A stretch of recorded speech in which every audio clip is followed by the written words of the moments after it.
போற்றி, நாடகவர்க்கும் இறைவா போற்றி.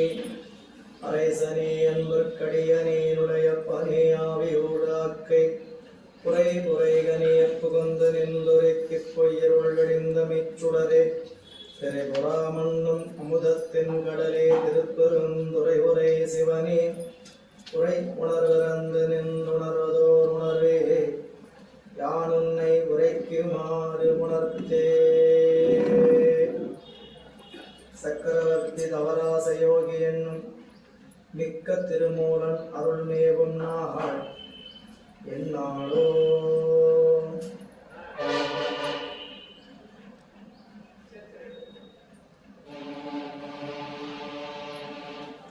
திருச்சிற்றம்பலம். எல்லாம் வல்ல இறைவனுடைய அருட்பெருங்கருணையினாலும் நாயன்மார் பெருமக்களுடைய குருவருளும் முன்னின் அருள் செய்ய எம்பிரான் திருமூல தேவநாயனாருடைய குருவருளும் முன்னின் அருள் செய்ய எம்பிரான் திருமூல தேவநாயனார் திருவாய் மலர்ந்தருள் இருக்கின்ற திருமந்திரமாகிய ஞான நூலினை தொடர்ந்து ஓதுவதற்கும் சிந்திப்பதற்கும் வழிபாடு செய்வதற்கும் குருவருளும் திருவருளும் நமக்கு வாய்ப்பை வழங்கி இருக்கின்றது. இந்த வகையில் குருவருளையும் திருவருளையும் மனம் மொழி மெய்களாலே வணங்கி அடியேனை செந்நீரில் ஆற்றுப்படுத்திய ஆசிரியர் பெருமக்களின் திருவடிகளையும் அருட்குருநாதர் ஐயா அவர்களின் திருவடிகளையும் மனம் மொழி மெய்களால் வணங்கி ஞான சிந்தனையை சிந்திக்க எழுந்தருள் இருக்கக்கூடிய அத்தகைய அன்பர் பெருமக்களின் திருவடி தாமரைகளுக்கும் பணிவான வணக்கங்களை உரித்தாக்கி இன்றைய சிந்தனை நாம் சிந்திக்க முற்படலாம். நண்பர்களே, சென்ற வகுப்புல மூலன் அருளிய 30 உபதேசம் என்கின்ற பகுதியில நாம் 7 பாடல்களை நாம் நிறைவு செய்திருக்கின்றோம். இன்றைக்கு 8வது பாடல், வரிசையின்படி 120வது பாடல் சிந்தனைக்கு சிந்திக்க தொடங்கப்படுகிறது. திருச்சிற்றம்பலம். ஆமேவு பால் நீர் பிரிக்கின்ற அன்னம் போல் தாமே தனிமன்றில் தன்னம் தனி நித்தம் தீமேவு பல் கரணங்களுடன் தாமேல் பிறப்பெறி சார்ந்த வித்தாமே. ஆமேவு பால் நீர் பிரிக்கின்ற அன்னம் போல். அப்படி சொன்னாலும் பாடல் எப்படி பொருள் கொள்ளணும் அப்படின்னு பார்த்தீங்கன்னா, நீர்மேவு பால், நீரை பொருந்திய பாலை அன்னம் பிரிக்கின்றது போல. அதாவது பசு, பசுவின் பொருந்துகின்ற பால். ஆமேவு பால் நீர் பிரிக்கின்ற அன்னம் போல. அதாவது ஆவின் பால்ல கலந்து இருக்கின்ற நீரை அன்னப்பறவை தனியாக பிரித்தெடுக்கும். இது நம்ம நூல்கள்ல ஊமையா நிறைய பார்க்கக்கூடிய செய்தி. நம்ம மாணவர்களுடைய இலக்கணம் சொல்லும்போது இந்த செய்தியை தான் முதல் ஆசிரியர் சொல்கிறார். நன்னூல் ஆசிரியர் பவனந்தி முனிவர் இதைத்தான் குறிப்பிடுறார். தலைமாணாக்கர் யார் அப்படின்னா,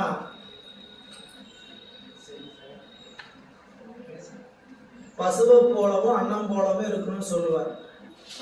பசு பாடம் கேட்கும் போது வேற எந்த சிந்தனையும் இல்லாம மாணவர்கள் கேட்கணுங்கிறதுக்காக பசு மேய்கின்ற பொழுது தீனியை உணவை எடுக்கும் போது எல்லாம் அரைச்சிட்டுலாம் இருக்காது, உள்ள தள்ளி இறைப்பையில நிறைக்கும். பிறகு பட்டியல போய் தான் அதனுடைய இறைப்பையிலிருந்து எடுத்து அரைச்சி உணவு குழாய்க்கு அனுப்பும்.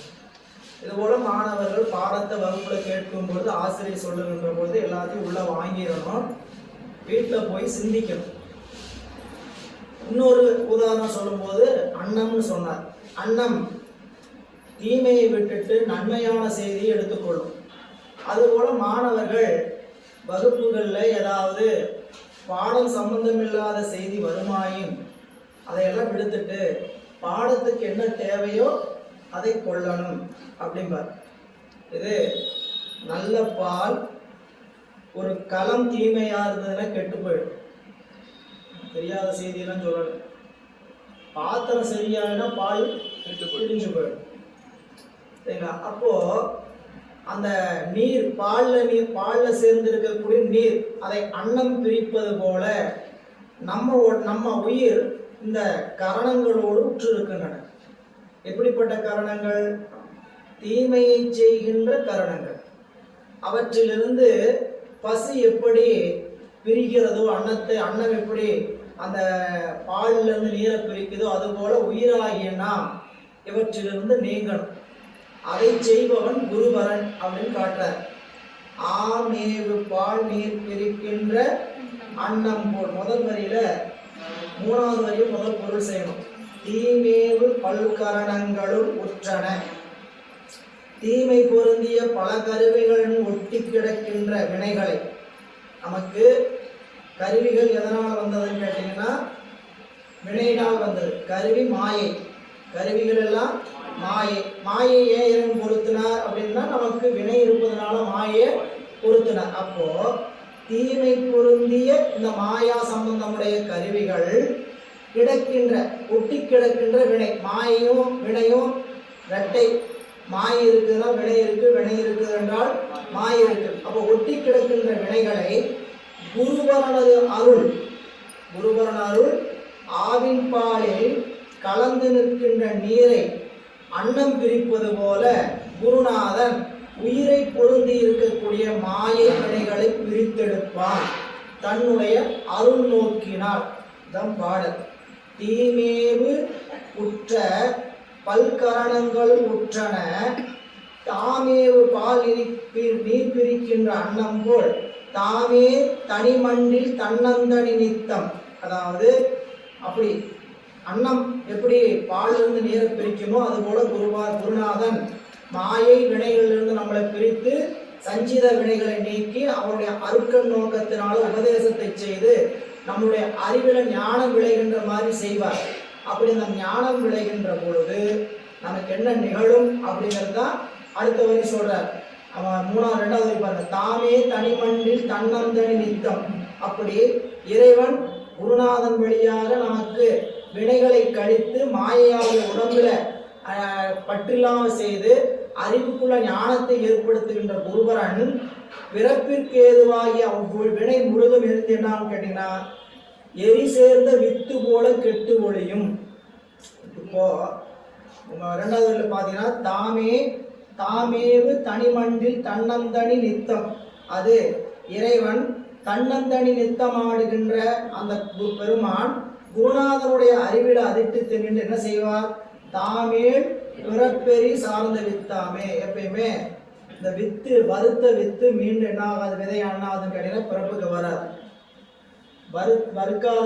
வறுத்த அரிசி பயன்பாட்டுக்கு வராது. வறுக்காம இருந்ததுன்னா நெல்லா இருந்ததுன்னா என்ன ஆகும்? மீண்டும் விதைக்கப்படும். அப்போ நம்மளுடைய பிறப்பு எப்படி அமையணும்னு கேட்டீங்கன்னா வறுத்த வித்து போல ஆகணும். அப்போ அந்த வறுத்த வித்து போல யார் ஆக்குவான்னு கேட்டீங்கன்னா குருநாதன் தான் ஆக்குவான். அவருடைய பார்வையின் தான். அந்த பார்வை என்ன செய்யும் அப்படின்னு கேட்டீங்கன்னா நம்ம அறிவில் இருக்கக்கூடிய மலங்களை கழிக்கும். நம்ம இறைவனுக்கு நிறைய படைக்க ஆரம்பிச்சிருக்கலாம். இறைவனுக்கு என்ன படைக்கணும்? அன்னம்பாளிப்பு செய்யும், திருமுகம் செய்யும், நெய்வேத்தியம் செய்யும்போது என்ன செய்யணும் அப்படின்னு கேட்டீங்கன்னா தேங்காய், வாழைப்பழம், இல்லை திருமுது, பச்சரிசியில நெய் விட்டு, இதுதான் இறைவனுக்கு செய்ய வேண்டிய அன்னம். சுத்த அன்னம்னு பேர் அதுக்கு. இதுதான் அவருக்கு செய்யணும். விதை இருக்கக்கூடிய பொருள்களை இறைவனுக்கு படைக்கிறது வழக்கம் இல்லை. வாழைப்பழம் விதைச்சா மதியம் விளையாது, சரிங்களா? அதே மாதிரி பச்சரிசி முளைக்காது. அதுபோல் ஒவ்வொரு செயலும் நம்ம இறைவனுக்கு செய்கிறது எதுக்காக அப்படின்னு கேட்டிங்கன்னா தேங்காய் உடைக்கிறோம். தேங்காய் மேலே ஓடு கரடு மூடாக இருக்குது, அது ஆணவ மலம், சரிங்களா? உள்ளே இருக்கக்கூடிய பருப்பு கண்ணும் மாயும், உள்ளே இருக்கக்கூடிய நீர் இறைவனுடைய அருள் நீர். இதெல்லாம் நீங்களும் உள்ளே இருக்கக்கூடிய இறைவனுடைய திருவருள் ஞானத்தை பெறலாம் அப்படிங்கிறத ஒரு நமக்கு சூட்சுமமாக சொல்லக்கூடிய வழிபாட்டு முறைகள். இறைவனுக்கு நாம் செய்கிற வழிபாட்டு சடங்குகள் எல்லாமே வெறும் சடங்குகள் அல்ல. சில சடங்கா நாம் பழகிட்டோம். எல்லாமே தத்துவார்த்தமாக அமைந்திருக்கக்கூடிய ஒன்று. நம்ம இறைவனுக்கு தூபம் காட்டுறோம், தீபம் காட்டுறோம், அன்னம் கொடுக்குறோம், சரிங்களா? சங்கு ஊதுறோம், மலர் அர்ச்சனை பண்ணுறோம், அபிஷேகம் பண்ணுறோம், திருமஞ்சனம், இதெல்லாம் செய்கிறோம். இதெல்லாம் என்னன்னு கேட்டிங்கன்னா இறைவன் 5 பூதங்களாக இந்த உலகத்தை விரித்திருக்கிறார். அந்த ஐம்பூதங்களுடைய பயனை நாம் அனுபவிக்கிறத மறந்து ஐம்பூதங்களுடைய பயனை இறைவனுக்கு கொடுக்கணும். நிலம் அப்படிங்கிற பூதத்திலிருந்து விளைகின்ற பூக்கள், பொருள்கள், அரிசி, பருப்பு, இது போன்ற பொருள்கள் இதெல்லாம் இறைவனுக்கு என்ன பண்றோம்? அமுதாக்குறோம், திரு அமுதாக்குறோம். நிலத்திலிருந்து நீர்னா சொல்ல வேண்டியதே இல்லை உங்களுக்கு. இறைவனுக்கு திருமஞ்சனம் ஆட்டுவதற்கு நீர் பயன்படுத்துறோம். திருமஞ்சனம் கலந்து மஞ்சள் கலந்து பயன்படுத்துறது நீர். நெருப்பு, நெருப்பு சம்பந்தமா தீபம் காட்டுறோம் இல்ல. காற்று சம்பந்தமா தூபம் காட்டுறோம் இல்ல, சங்கு ஊதுறோம். ஆகாயம் சம்பந்தமா சங்கு ஊதும், நாதம் அடிக்க வேண்டுதுங்க, ஆகாய சம்பந்தப்பட்டது. இது எல்லாமே வழிபாட்டினுடைய வரைமுறை. எல்லாமே இறைவன் கொடுத்தது நம்மை அனுபவிக்க. அந்த அனுபவத்தை இறைவன்கிட்ட நம்ம என்ன பண்ற? திருப்பி செலுத்துகிறோம். இந்த ஐம்பூதத்தை கொடுத்தது அவருக்காக. அதனாலதான் அந்த பாடல் படிக்கும் போது திருநாவுக்கரசு பெருமான் பதிகம் படிச்சிருக்கிறோம். அங்கத்தை மண்ணுக்காக்கி ஆர்வத்தை உனக்கே தந்து வங்கத்தை போகமாற்றி பாவித்தேன் பரமா நின்னை சங்கொத்த மேனி சதுரா சாதல் நாள் நாயே உன்னை எங்குற்றாய் என்ற போது இங்குற்றேன் என் கண்டாயே. இப்படி உடம்பு, பொருள், ஆவி, அதெல்லாம் மணிவாசகரும் எளிமையா சொன்னார். அன்றே எந்த ஆவியும் உடலும் உடைமை எல்லாமும் குன்றே அணையா என்னை ஆட்கொண்ட போதே கொண்டிலையோ. ஆவியும் உடலும் உடைமை எல்லாம் ஆட்கொண்ட போதே கொண்டிலை. இப்படி கொடுத்துட்டா இது எல்லாமே அவனுக்கு ஒப்படைச்சாச்சு. அவன் கொடுத்ததை அவனுக்கே நாம ஒப்படைக்கிறோம். ஒப்படைக்கலைன்னா அவர் எடுத்துக்குவார். நாமளா பார்த்து என்ன பண்ணலாம்? விருப்பப்பட்டு கொடுக்கலாம். விருப்பப்பட்டு விஆர்எஸ் கொடுக்கலாம். விஆர்எஸ் கொடுக்கலன்னா ரிட்டையர்மெண்ட், வெளியே பணம் கிளம்பலாம் அப்படின்னு அனுப்பிச்சு விட்டுருவாங்க. நாமளா விருப்பப்பட்டு 2 வருஷம் முன்னாடி இல்லைங்க போதும், பணி செஞ்ச வரைக்கும் உலகத்துல போதும்னு சொல்லிட்டு வேண்டாம்னு சொல்லி வெளியே வந்துடலாம். இல்ல நான் கடைசி வரை இருப்பேன்னா ஒரு காலத்தை என்ன பண்ணுவாரு?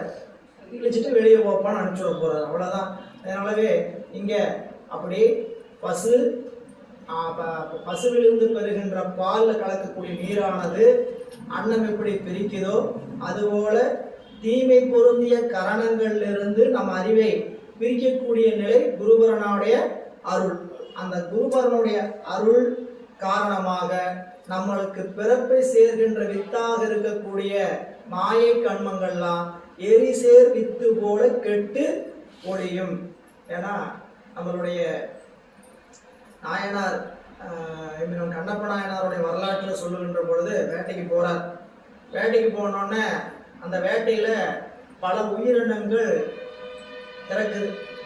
வில்லுக்கு பட்டு எப்படிலாம் இறக்குதுன்னு ஒரு காட்சி காமிச்சிட்டே வருவார். அதுலேருந்து தப்பிச்சு சில விலங்குகள்லாம் அவங்க சுற்றியும் காட்டை வளைச்சிட்டாங்க. வளைச்சாங்க. எப்படி வளைச்சாங்க? கையை கட்டிக்கிட்டே இல்லை, கொண்டு போன வலையை வச்சு மரங்கள்ல கட்டி இந்த காட்டை முழுக்க தங்களுடைய கட்டுப்பாட்டுக்குள்ள கொண்டு வந்துட்டாங்க. கூட போன வீரர்கள்லாம் இவங்க என்ன பண்ணாங்க? வில்லையும் அம்பையும் விட்டுக்கிட்டே இருக்கிறாங்க. விட்ட போது என்ன ஆச்சுன்னு கேட்டீங்கன்னா, அம்பு ஈட்டிகள்ல விட்ட போது சில உயிருக்கு மானுக்கு கால் துண்டாச்சு, சில மானுக்கு கழுத்து துண்டாச்சு, சில மானுக்கு இடுப்பு துண்டாச்சு, சில விலங்குகளுடைய வாயில குத்தி அம்பு தலை வெளியே வந்தது. இப்படிலாம் காட்சி அருமையா காட்டிகிட்டே வருவார். இப்படி காட்டும் போது அந்த இடத்துல ஒரு செய்தி சொல்லுவார். சில விலங்குகள் என்ன பண்ணுச்சுங்களா, தப்பிச்சு ஓட பார்த்துச்சான். எதுகிட்டு இருந்ததுங்க? இங்க இந்த தாக்குதல் இருந்து தப்பிச்சு ஓட பார்த்துச்சான். அந்த வலைய தாண்டலாம், இந்த வலையை கிழிச்சிக்கு ஓடலாம் நினைச்ச போது வேட்டைக்காரங்க கொண்டு போன நாய் என்ன பண்ணிச்சான்? அது கவிச்சான். இவங்க தப்பிக்கலான்னு போச்சுன்னா அது என்ன பண்ணிச்சுன்னா நாய் கவிச்சான். அதுக்கு ஒரு ஓமை சொல்லுவார் சேர்க்கிறார். அதான் ரசனை அழகு. என்னன்னு கேட்டீங்கன்னா, நாம இந்த இருவினை என்கின்ற ஒன்றுல பட்டுக்கிட்டு துன்புறுகிறோம். இதிலிருந்து நான் தப்பிக்கணும்னு மனசு நினைக்குது. புரியல? அதுக்கான ஆயத்தை செய்யலாம்னு நினைக்கும் போது இந்த பொறி புலன்கள் என்ன பண்ணுதான்? அதையெல்லாம் நீ செய்யாத அப்படின்னு அது வெள்ளுதான். இந்த பொறி புலன் தான் நாய், மனம்தான் தப்பிச்சு போற விலங்கு, வேட்டை தான் நாம் அனுபவிக்கிற வினை. இந்த வினை அனுபவத்தினால நான் துன்பப்படுறேன், இந்த வேட்டையிலிருந்து தப்பிக்கணும்னு இந்த விலங்குகள் தப்பிக்கிற மாதிரி இந்த மனம் நினைக்குது. ஆனாலும் இந்த பொறி புலன்கள் என்ன பண்ணலையா? விடலையா? அப்படி நமக்கு இது என்ன பண்ணணும்னு கேட்டீங்கன்னா, வஞ்சனை தான் செய்யுது. யாருக்காவது புலன்கள் நன்மை செய்தான்னு யோசிச்சு பாருங்க. மாறுபட்டு என்னை அஞ்சி வஞ்சிப்ப யானும் மணிமலத்தால் வேறுபட்டேனை. மணிவாசக பெருமான் மாறுபட்டு அஞ்சு என்னை வஞ்சிப்ப. எத்தனை இடத்துல வஞ்சனை பண்ணு சொல்ற. கொடுத்தது எதற்காக? நன்மை பெறுவதற்காக தான் கருவிகாரணங்கள் கொடுத்திருக்கிறார். கண்ணை கொண்டு சாமி என்ன பண்ணுங்க, கண்கால் காண்பீங்களோ, கண்ணை கொண்டு செவிகால் கேள்வீங்களோ, உடம்பு ஆக்கையால் பயனி, வாயு வாழ்த்து கண்டாய், இப்படி 5 புலனும் இப்படி இருக்குது. ஆனா அது என்ன ஆச்சுன்னு சொல்லும் பொழுது ஞானசம்பந்தம் எல்லா அருளாளர்களும் சொல்லும் போது புலனைந்தும் பொறிகலங்கி நெறிமயங்கி, இந்த வார்த்தை சொல்லுதான், நெறி மயங்கி. போக வேண்டிய வழியில போகாம மாத்தி போனோம்னா அந்த வழி என்ன வழி? மயக்க வழி. சரிங்களா? மாறி வந்துட்டேங்க, என்னன்னு தெரியல, கதை நேரத்தில் மறந்துட்டேன். புலனைந்தும் பொறிகலங்கி நெறிமயங்கி அறிவழிந்திட்டு ஐமேல் உந்தி அளமந்த போதாக அஞ்சேல் என்று அருள் செய்வான் அமரும் கோயில். வளம் வந்த மடவார்கள் நடமாட முழவு அதிர மழை என்று அஞ்சி சிலமந்தி அலமந்து மரமேறி முகில் பார்க்கும் திருவையாரே. மாறுபட்டு அஞ்சனை, எத்தனை இடத்துல மாறி நின்றனை மயக்கிடும் மஞ்ச புலனை. நம்மள மயக்குது, வழி இறைவன் எதுக்கு கொடுத்தானோ அதை பார்க்க மாட்டேங்குது. அப்போ இது வஞ்சனை செய்வதை யார் தடுக்க முடியும் கேட்டீங்கன்னா குருவரனுடைய அருள்தான் தடுக்க முடியும். அப்படி அவருடைய அருள் என்ன செய்யும் கேட்டீங்கன்னா வினை மாயை ரெண்டையும் மீண்டும் பிறவிக்கு வாராத வித்தாக எரிசேர் வித்தாக வறுத்து எடுத்துடுவார். மீண்டும் நம்ம என்ன பண்ண மாட்டாரு, பிறவிக்கு அனுப்பாத அளவுக்கு உபதேசம். இந்த உபதேசம் தொடர்ச்சி. முதல்ல 5 எழுத்து மந்திரத்தை சமய தீக்கையா பெறணும், அதுக்கப்புறம் விசேட தீக்கையா பெறணும், 3வது நிர்வாண தீக்கையா பெறணும். இதெல்லாம் படிநிலைங்க. முதல் சமய தீக்கை வாங்கணுங்கிற விருப்பம் நம்ம இடத்துல வரும். இது யாரும் கட்டாயப்படுத்தி வாங்க வைக்கிறது இல்லை. நாங்கள் வகுப்பு போகிற இடத்துல சில பேருக்கு கட்டாயப்படுத்தி சமய தீக்கை வாங்க வச்சிருவோம். சரிங்களா? இது நான் அப்படி ஏன் சமய தீக்கை வாங்குற வரைக்கும் கொஞ்சம் குழப்பமாகவே இருக்கும். என்னன்னு கேட்டிங்கன்னா அதை வாங்கலாமா வாங்கக்கூடாதா, செய்ய முடியுமா செய்யலாமா, இதை வாங்கினா என்னென்ன செய்யக்கூடாது என்னென்ன செய்யறது பயத்திலேயே ஓடும். சமய தீக்கை வாங்கிட்டாங்கன்னா 2வது தீக்கைக்கு யாரையும் வற்புறுத்துறது இல்லை, அவங்களே விருப்பப்பட்டு வாங்கணும். சரி, அது பூசை செய்ய சாமி உள்ளத்திலிருந்து அவர் ஒரு நாள் என்ன பண்ணுவாரு, பெருமானே உன்னை நான் பூசிக்கணும் அப்படின்னு அம்பாள் ஆசைப்பட்டது போல இறைவனை பூசிக்க வேண்டும் அப்படின்னு நினைப்பார். அந்த அருள் யார் வாயிலாக வரும் கேட்டீங்கன்னா குருவை காண வேண்டும், குருவை நினைக்க வேண்டும், குருவை பற்றி சிந்திக்க வேண்டும். சரிங்களா? நமக்கு அருள் குருவருள் அன்றி வராது.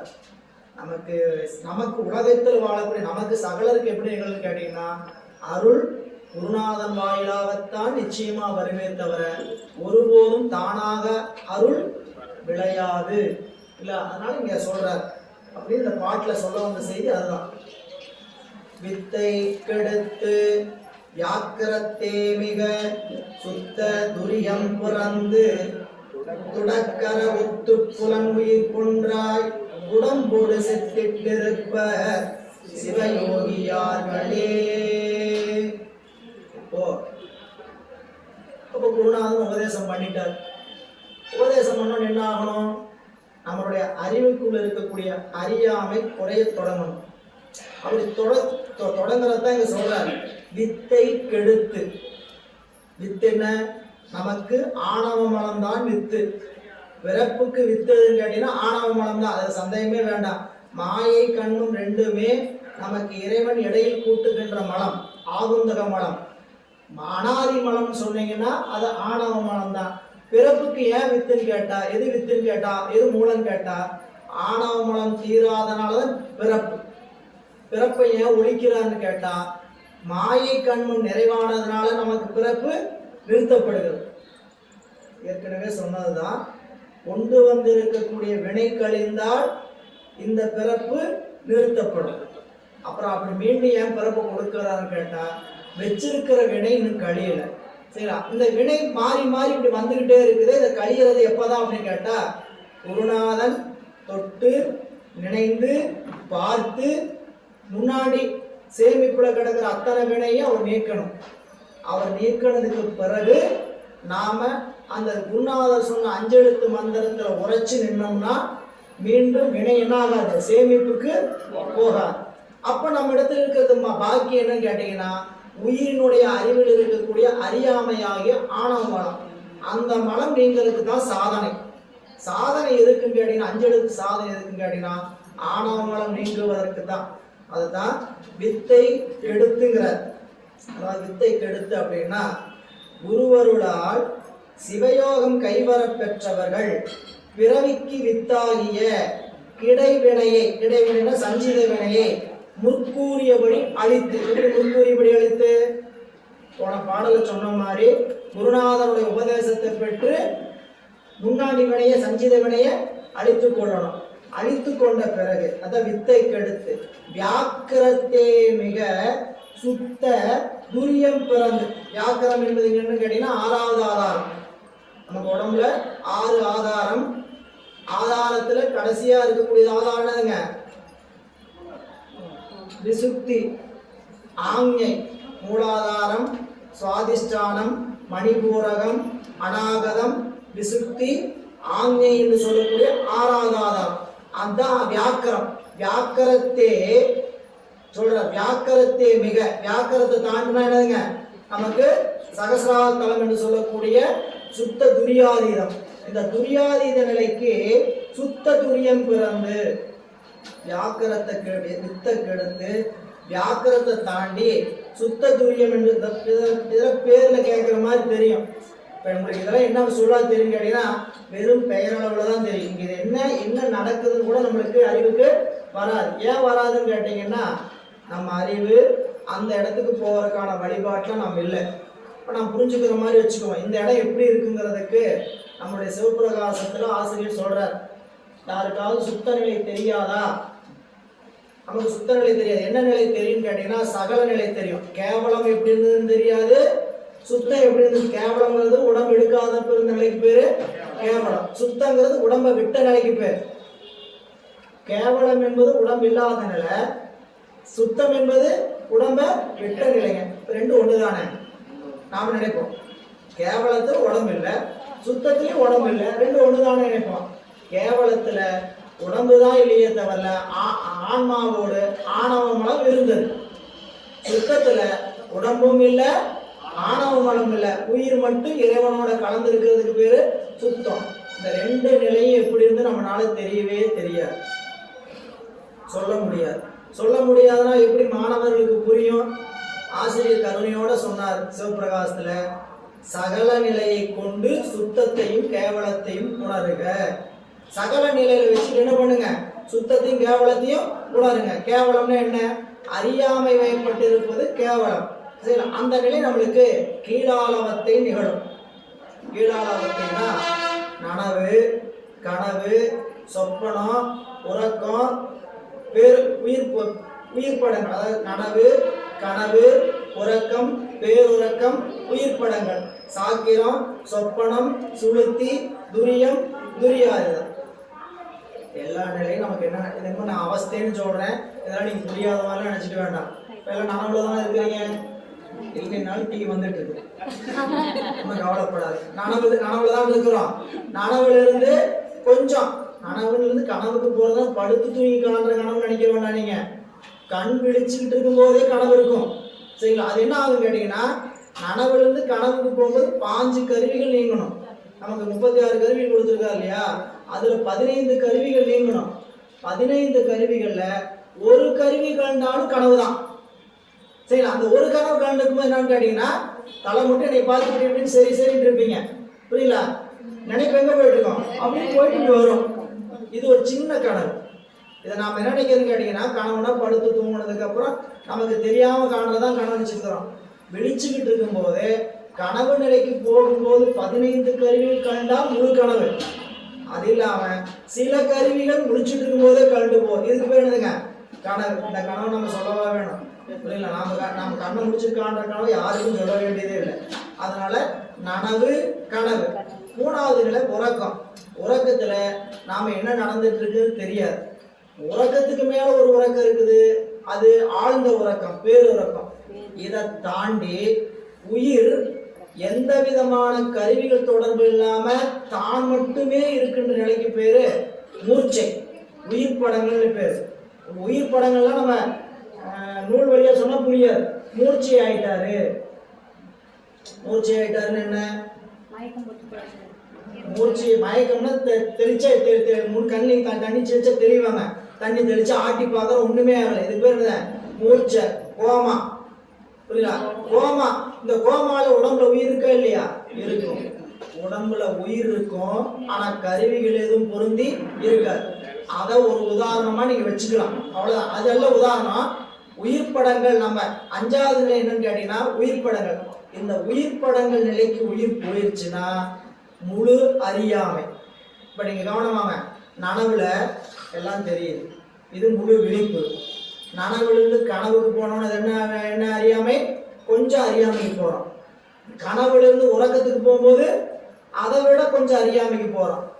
உறக்கத்திலிருந்து பேருறக்கத்துக்கு போகும்போது அதை விட இன்னும் அறியாமைக்கு போறோம். உயிர் படங்களுக்கு போயிட்டா முழு அறியாமை. இந்த முழு அறியாமையா போயிட்டோம்னா உயிருக்கு அறிவு துளியும் விளங்காது. இந்த நிலைக்கு பேர் தாங்க கேவலம். இது அதீதம். புரியல? இப்ப நாம சொல்றோம் பாருங்க, சாக்கரம், சொப்பனம், சுளுத்தி, துரியம், துரியாதீதம். இது கீழாளவத்தை. உயிர் கருவிகள் கட்டாய் உயிர் குறைஞ்சு கருவிகள் குறைஞ்சு போற நிலைக்கு பேரு கேவலம். கூடிட்டே வந்ததுன்னா சகலம், அது மேலாளவத்தை. இது கீழாளவத்தை, மேலாளவத்தை. இந்த 2 இல்லாம பூர்வ மத்தியிலேயே ஒரு அவஸ்தை நடக்கும். இதுக்கு பேரு சகலத்தில் சகலம். இது சகலத்தில் கேவலம், இது சகலத்தில் சகலம். அப்படின்னு என்னன்னு பாத்தீங்கன்னா முடிச்சுக்கிட்டே இருப்போம். நனவுல நனவு நல்லா தெளிவா உட்கார்ந்துட்டு இருக்கோம். புரியுங்களா? நனவில் கனவு, நனவில் உறக்கம், நனவில் பேருறக்கம், நனவில் உயிர் படங்கள். இது எப்படி நிகழுதுன்னே நம்மளால கண்டுபிடிக்க முடியாது. இடுப்புல வீட்டுச்சாவியை சொருவி இருப்பீங்க, சரிங்களா? தபாது காணாம போச்சு அப்படின்னு நினைப்பீங்க. இப்படி காணாம போச்சு மூச்சு அடைஞ்சிங்க பாரு, இதுதான் நனவுல உயிர் படங்கள். புரியுங்களா?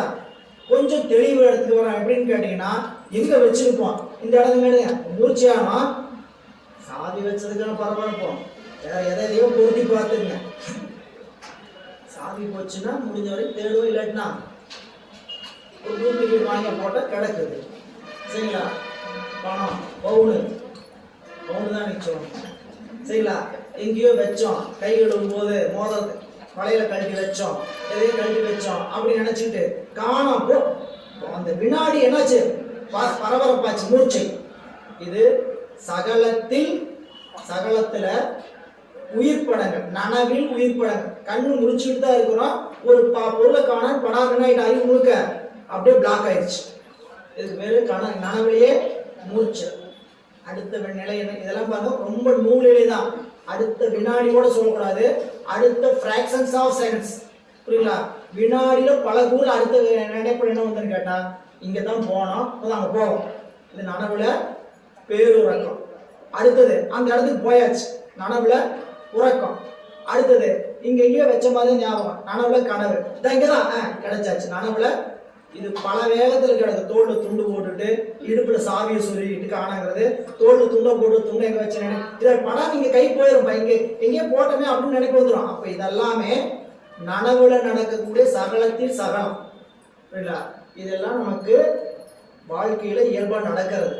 இதை தாண்டி சுத்தத்துக்கு போறது என்னன்னு கேட்டீங்கன்னா, சகலத்தில் சுத்தம், சகலத்தில் கேவலம் பார்த்தோம், சகலத்துல சகலம் பார்த்தோம், சகலத்துல சுத்தம் என்னன்னு கேட்டீங்கன்னா பூசை. வழிபாட்டுல நிற்கும் போது இப்ப அறிவு எப்படி போச்சு? கீழாளவத்தையில குரு மத்தி, கண்டம், நெஞ்சு, தொப்புளு, மூலாதாரம். நனவில் நனவு, நனவில் கனவு, நனவு கனவு உறக்கம், பேருறக்கம், உயிர் படங்கள் இல்லைங்களா? இது நடுவில் இதெல்லாம் கீழே இப்படி உயிர் உருவ மத்தி, கண்டம், நெஞ்சு, தொப்புளு, மூலாதாரம் இது நடக்கிற இடம். ரெண்டாவது சொன்ன மத்திய அளவத்தை, முதல்ல சொன்னது கீழாளவத்தை மேலாளவத்தை, ரெண்டாவது சொன்னது மத்திய அளவத்தை, அது குருவு நடுவில் மட்டும் நடக்கும், வேற எங்கேயும் நடக்காது. மூணாவது சொல்ற சுத்தம் அப்படிங்கிற எங்க நடக்குது அப்படின்னா நெஞ்சிலிருந்து ஆரம்பிக்கணும். நெஞ்சு, கண்டம், நாக்கினுடைய அடி, புருவ மத்தி, உச்சந்தலை. இந்த உச்சந்தலை கிட்ட போய் நம்மளுடைய அறிவு சிந்தனை நிற்கும். இது பூசையில தான் நடக்குது. ஏன் சொல்ல வந்தேன்னு கேட்டீங்கன்னா, எனக்கு சுத்தங்கிறது என்னன்னு தெரியாது அப்படின்னா சகலம்னா என்ன தெரியணும், கேவலம்னா என்னன்னு தெரியும். சுத்தத்தை அறியறதுக்கான பூசைக்கு தலைப்படம் புரியல. அப்ப அந்த பூசை தான் இந்த சுத்த நிலையை கொண்டு வந்து தரும். சிவபிரகாசத்துல சொல்லும்போது சொன்னார், நீக்கமில் அதீதம் மாசு சேர்ந்த கேவலமாம் நீர்மை, சாக்கிரம் கலாதி சேர்ந்த சுத்தம் கலாதி சேர்ந்ததாம், ஊக்கமில் இரண்டும் கூடாது ஒளிய ஓர் நிலையில் நீடும், சாக்கிராதீதம் சுத்த தகமையதானே. அதெல்லாம் பாடலை விட்டுருங்க. செய்தி என்னன்னு கேட்டா, சிவபூசையில மட்டும்தான் இந்த அனுபவத்தை பெற முடியும். சரிங்களா? இங்க பாடல சொல்றது, வித்தை கெடுத்து வியாக்கரத்தே மிக சுத்த துரியம் பிறந்து. இந்த சுத்த துரியம்னா என்னன்னு தெரியணும். சரிங்களா? அப்ப சுத்த தெரியும்னா இதை எப்படி தெரிஞ்சுக்கலாம்? இப்படி நடக்கிற அவஸ்தையை வச்சு இப்படி நடக்கிறது தெரியும் அப்படின்னா, கண்ணை முடிச்சுக்கிட்டு கண்ணை மூடிட்டு உட்காந்து எப்படி உட்கார்ந்தாலும் தூக்கம் வராது. ஆனா நம்மளை மறந்துருப்போம். சரிங்களா? கண்ணை முடிச்சுக்கிட்டு இருந்தே நம்மளை மறந்துருப்போம். அடுத்து சொல்ல போற, கண்ணை மூடி உட்காருங்க.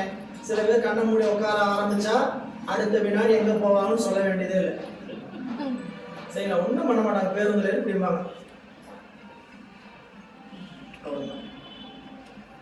தியானத்துல வழிபாட்டுல உட்காரும் போது கூட இப்படி ஆயிடுவாங்க. சரிங்களா? இப்படி ஆகிறவங்களுடைய நிலை ரெண்டு நிலை. ஒண்ணு, அவங்கனால தன்னுடைய கருவிகளோட கூடி நிற்காம சோர்ந்து போய் உறக்கம் வர்றது. இன்னொன்னு, நல்லா தெளிவா கண்ணை மூடிட்டு இருப்பாங்க, உடம்பு இருக்கும், உடம்பு இருக்குதுன்னு தெரியாம ஒரு அனுபவத்தில் இருப்பாங்க. இந்த அனுபவத்தை பெறது தான் இப்ப நம்மளுடைய வேலை. இப்ப என்ன போடுறதே கிடைச்சிட போறது இல்லை, சில பேருக்கு கிடைக்கலாம். சரிங்களா? இந்த அனுபவத்தை நம்ம என்ன பண்ணணும், வரணும். விழித்து கொண்டே அந்த சுகத்தை காண்பது. சரி, கண்ணு உறக்கம் எல்லாம் இல்லாம கருவிகள்லாம் இருக்கும். கருவிகள்லாம் இருந்தாலும் அறிவு என்ன ஆகாது, கருவிகளோட பந்தப்பட்டு நிற்காம இறைவனோட அருளோட பந்தப்பட்டு நிற்கும். இப்ப நாம முதல்ல சொன்ன அவஸ்தையில என்ன படிச்சோம், கருவிகள் கழுண்டா அதுக்கு பேர் என்னங்க அவஸ்தைன்னு. இங்க அப்படிப்பட்ட அவஸ்தை இல்லை. வியாக்கரத்தே மிக சுத்த துரியம் பிறந்து துடக்கு அற அப்படின்னா, துடக்கு இதுல இந்த ஐம்புலன்களோட நுகர்கின்ற உணர்வு, அதனால் நாம் கட்டுண்ணாமல் என்ன பண்றோம், துடக்கு அறுவது. துடக்கறன்னா என்னதுங்க, துடக்குனா தொடர்பு, துவக்கு தான் தொடக்கு, துடக்குனா தொடர்பு. தொடர்பு எதோட தொடர்பு, இந்த புலன்களோடு இருக்கக்கூடிய தொடர்பு உயிருக்கு அருந்து போகும்படி. அப்படி அற்றால் உடம்போடு செத்திட்டிருப்பர். அதாவது துடக்கற ஒத்து புலன் உயிர் ஒன்றாய், இந்த புலன் உயிரும் ஒன்றாய் செத்தி உடம்போடு செத்திட்டிருப்பர் சிவயோகியார்களே. உடம்போடு செத்திட்டிருத்தல், உடம்பு இருக்கு, அப்படி எப்படி இருக்கிறாரு, செத்து கிடக்க. சரி, இதுக்கு ஒரு ஓமை சொன்னா உங்களுக்கு புரியும். சரிங்களா? உடம்பு இருக்கும், சரிங்களா, உணர்ச்சி இருக்க. உணர்ச்சி இல்லைன்னா எப்படிங்க உடம்பு இருக்கும், அப்ப அது குணம் தானே அப்படின்னு நினைப்போம். சரிங்களா? உணர்ச்சினா உலகத்தை உணர்ற உணர்ச்சி அவங்கள்ட்ட இருக்காரு, உலகத்தை அனுபவிக்கிற உணர்ச்சி அவங்க இடத்துல இருக்காரு. இதுக்கு நான் சொல்ற இந்த வரலாறு பொருத்தமா இருக்குமான்னு தெரியல, ஆனாலும் நீங்க புரிஞ்சதுக்காக அதை வச்சுக்கலாம். பட்டினத்தடிகள் அவர் துறந்து விட்டு ஒவ்வொரு ஊருக்கா தாய் இறந்ததுக்கு பிறகு ஒவ்வொரு ஊருக்கா போறார். அப்படி போன போது ஒரு ஊர்ல பத்திரகிரியார் என்று சொல்லக்கூடிய ஒரு அரசர், வரலாறு சில பேருக்கு தெரிஞ்சிருக்கோம். பத்திரகிரியார் என்று சொல்லக்கூடிய அரசர் அவருடைய அந்த புறத்தில் இருக்கிறாரு, மனைவியோடு இருக்கிறார். அப்போ இரவு நேரம் நம்மளுடைய பட்டினத்தடியில் ஒரு விநாயகர் கோயிலில் உள்ள தியானத்துல அமர்ந்தார். அந்த புறத்துக்கு திருடுவதற்காக சில கல்வர்கள் அந்த வழியா வர்றாங்க. அவங்க விநாயகர் கோயில்கிட்ட சாமிகிட்ட நாங்கள் இன்னைக்கு என்ன வேட்டைக்கு போகிறோமோ அந்த வேட்டைக்கு போகிறது உனக்கும் பங்கு நல்ல வேட்டை அமையணும் அப்படின்னு ஒரு வேண்டுதல் வேண்டிட்டு போகிறாங்க. திருடன் அவனுடைய அவன் ஒரு கொள்ளையோட போகிறான். சரிங்களா, கொள்ளையடிக்கிறதுல உனக்கும் பங்கு உண்டு சாமி, நல்லா கொடுங்கன்ட்டு போய் இப்படி போகும்போது இளவரசியுடைய நகை பண்டங்கள்லாம் நிறைய எடுத்துக்கிட்டு தப்பிக்கும் போது காவலர்கள் தெரிஞ்சுட்டு துரத்துறாங்க. வந்தவன் என்ன பண்ணா, பேசினபடி ஓடுற ஓட்டத்தில் ஒரு முத்து மாலை எடுத்து என்ன பண்ணிட்டான், கோயிலுக்குள்ளே வீசுறான். உள்ளுக்குள்ள தியானத்தில் உட்கார்ந்துருந்த நம்மளுடைய பட்டினத்தடியுடைய கழுத்துல அது விழுந்துருச்சு. இங்க நின்னானே இந்த திருடன் அப்படின்னு அவங்க என்ன பண்ணாங்க, கோயிலுக்குள்ள எட்டி பார்த்தாங்க. இவர் இருந்தாரு, இவரை கூட்டு கட்டா கூட்டிட்டு போய் என்ன பண்ணாங்க, அரசர் முன்னாடி இவர் தான் கல்வர் அப்படின்னு எடுத்துறாங்க. அரசர் கேட்கிறார் பலவாறு, உண்மையை சொல், நீ எதுக்கு அந்த பக்கம் வந்த, நீ தானே திருடன, உண்மையை சொல்லுங்கிறார். சிரிச்சுக்கிட்டே இருக்கார். ஒன்னும் பதில் பேசாம என்ன பண்றாரு, சிரிக்கிறார். படுமனமே படு, படுமனமே படு, இவ்வளவுதான் அவருடைய சொல். சரிங்களா, படு, ஏன் நீ வாங்கிட்டு வந்த வேணா, அதனால என்ன பண்ற, இந்த குற்றத்தை அனுபவிக்கிற, படுமனமே படு. நான் கேட்டுக்கிட்டே இருக்கிறேன், நீ பதில் சொல்லாம இருக்கிற, என்ன உன்னுடைய கடைசி ஆசை ஏதாவது இருக்குதா, என்னன்னு சொல்லு அப்படின்னாரு. அவர் எதுவுமே பேசல. என் செயலாவது யாதொன்றும் இல்லை, இனி தெய்வமே நின் செயலே என்று உணரப் பெற்று, இந்த ஊன் எடுத்த பின் செய்த தீவினை யாதொன்றும் இல்லை, பிறப்பதற்கு முன் செய்த தீவினை இங்கனே வந்து மூண்டதுவே அப்படின்னு சொல்லி அவர் அந்த செய்தியை சொன்னார். அதுக்கப்புறம் கழுமறை எரிஞ்சது, அரசருடைய வயிறு பற்றி எரிந்தது, அவருக்கு வயிற்று எரிய ஆரம்பிச்சது. வந்து அவரே குருநாதராக சீடனாக நம்மளை ஏற்றுக்கொள்ள சொல்லி விழுந்தார். இந்த வரலாறு. இப்ப என்னன்னா, இப்ப அவர் என்ன பண்ணிருக்கணும், நான் திருடலன்னு பதில் சொல்லியிருக்கணும். அவர் அப்படி இல்லை. ஏன்னா அவர் அந்த தேகானந்தத்தில் இருக்க, தேகானந்தத்தை கடந்து இருக்கிறார்.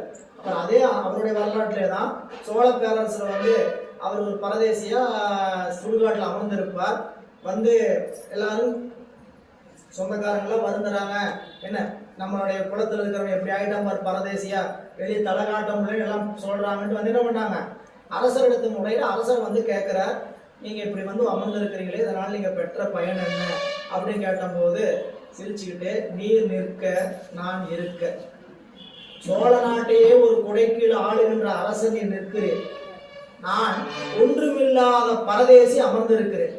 அரசரை பார்த்தா என்ன இருக்கணும், படப்படன்ட்டு எந்திரிச்சு வணக்கம் அப்படின்னு மாதிரி. ஏன் அரசர் எனக்கு தேவை, அரசரால் எனக்கு காரியம் ஒரு நாள் ஆக வேண்டியதுன்னு என்ன பண்ணா, மதிச்சு நிற்கணும். வடகோடு உயர்ந்தென்ன தென்கோடு தாழ்ந்தென்ன வான்பிறைக்கு, சூரியன் கிழக்க உதிச்சான்னா மேற்கு உதிச்சா எனக்கு என்ன, வடகோட்டில் உயர்ந்தான்னா தாழ்கோட்டை தென்கோட்டில் தாழ்ந்தா என்ன வான்பிறைக்கு, அது திசை தெரியாம வந்துகிட்டே இருக்கும்.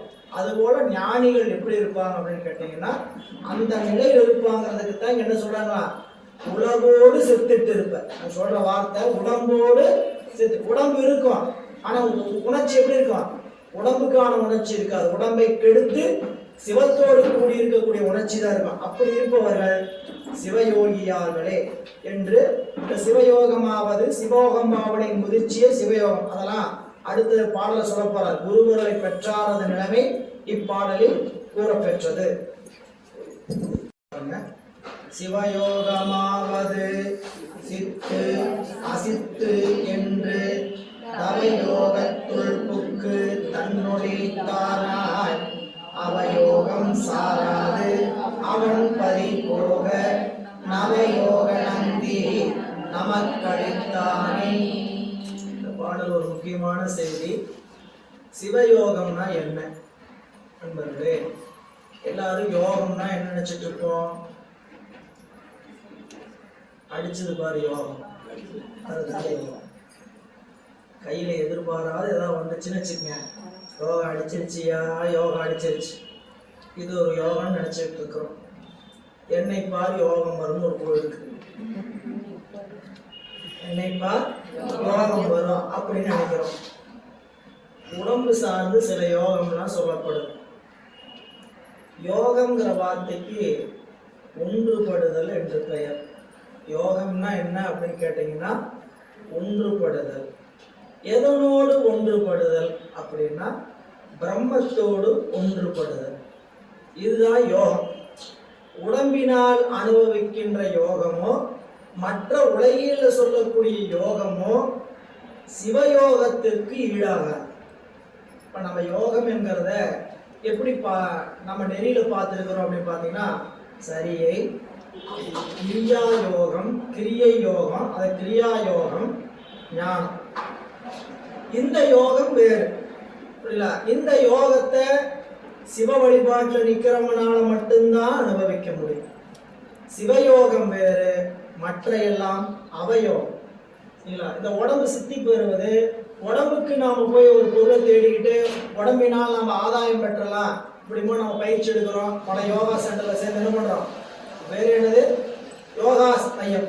யோகா மையம்னா என்ன? எதுக்கு யோகா மையம் அப்படின்னா, உடம்பை ஒரு ஒழுங்குபடுத்துவதற்கான யோகா மையம்.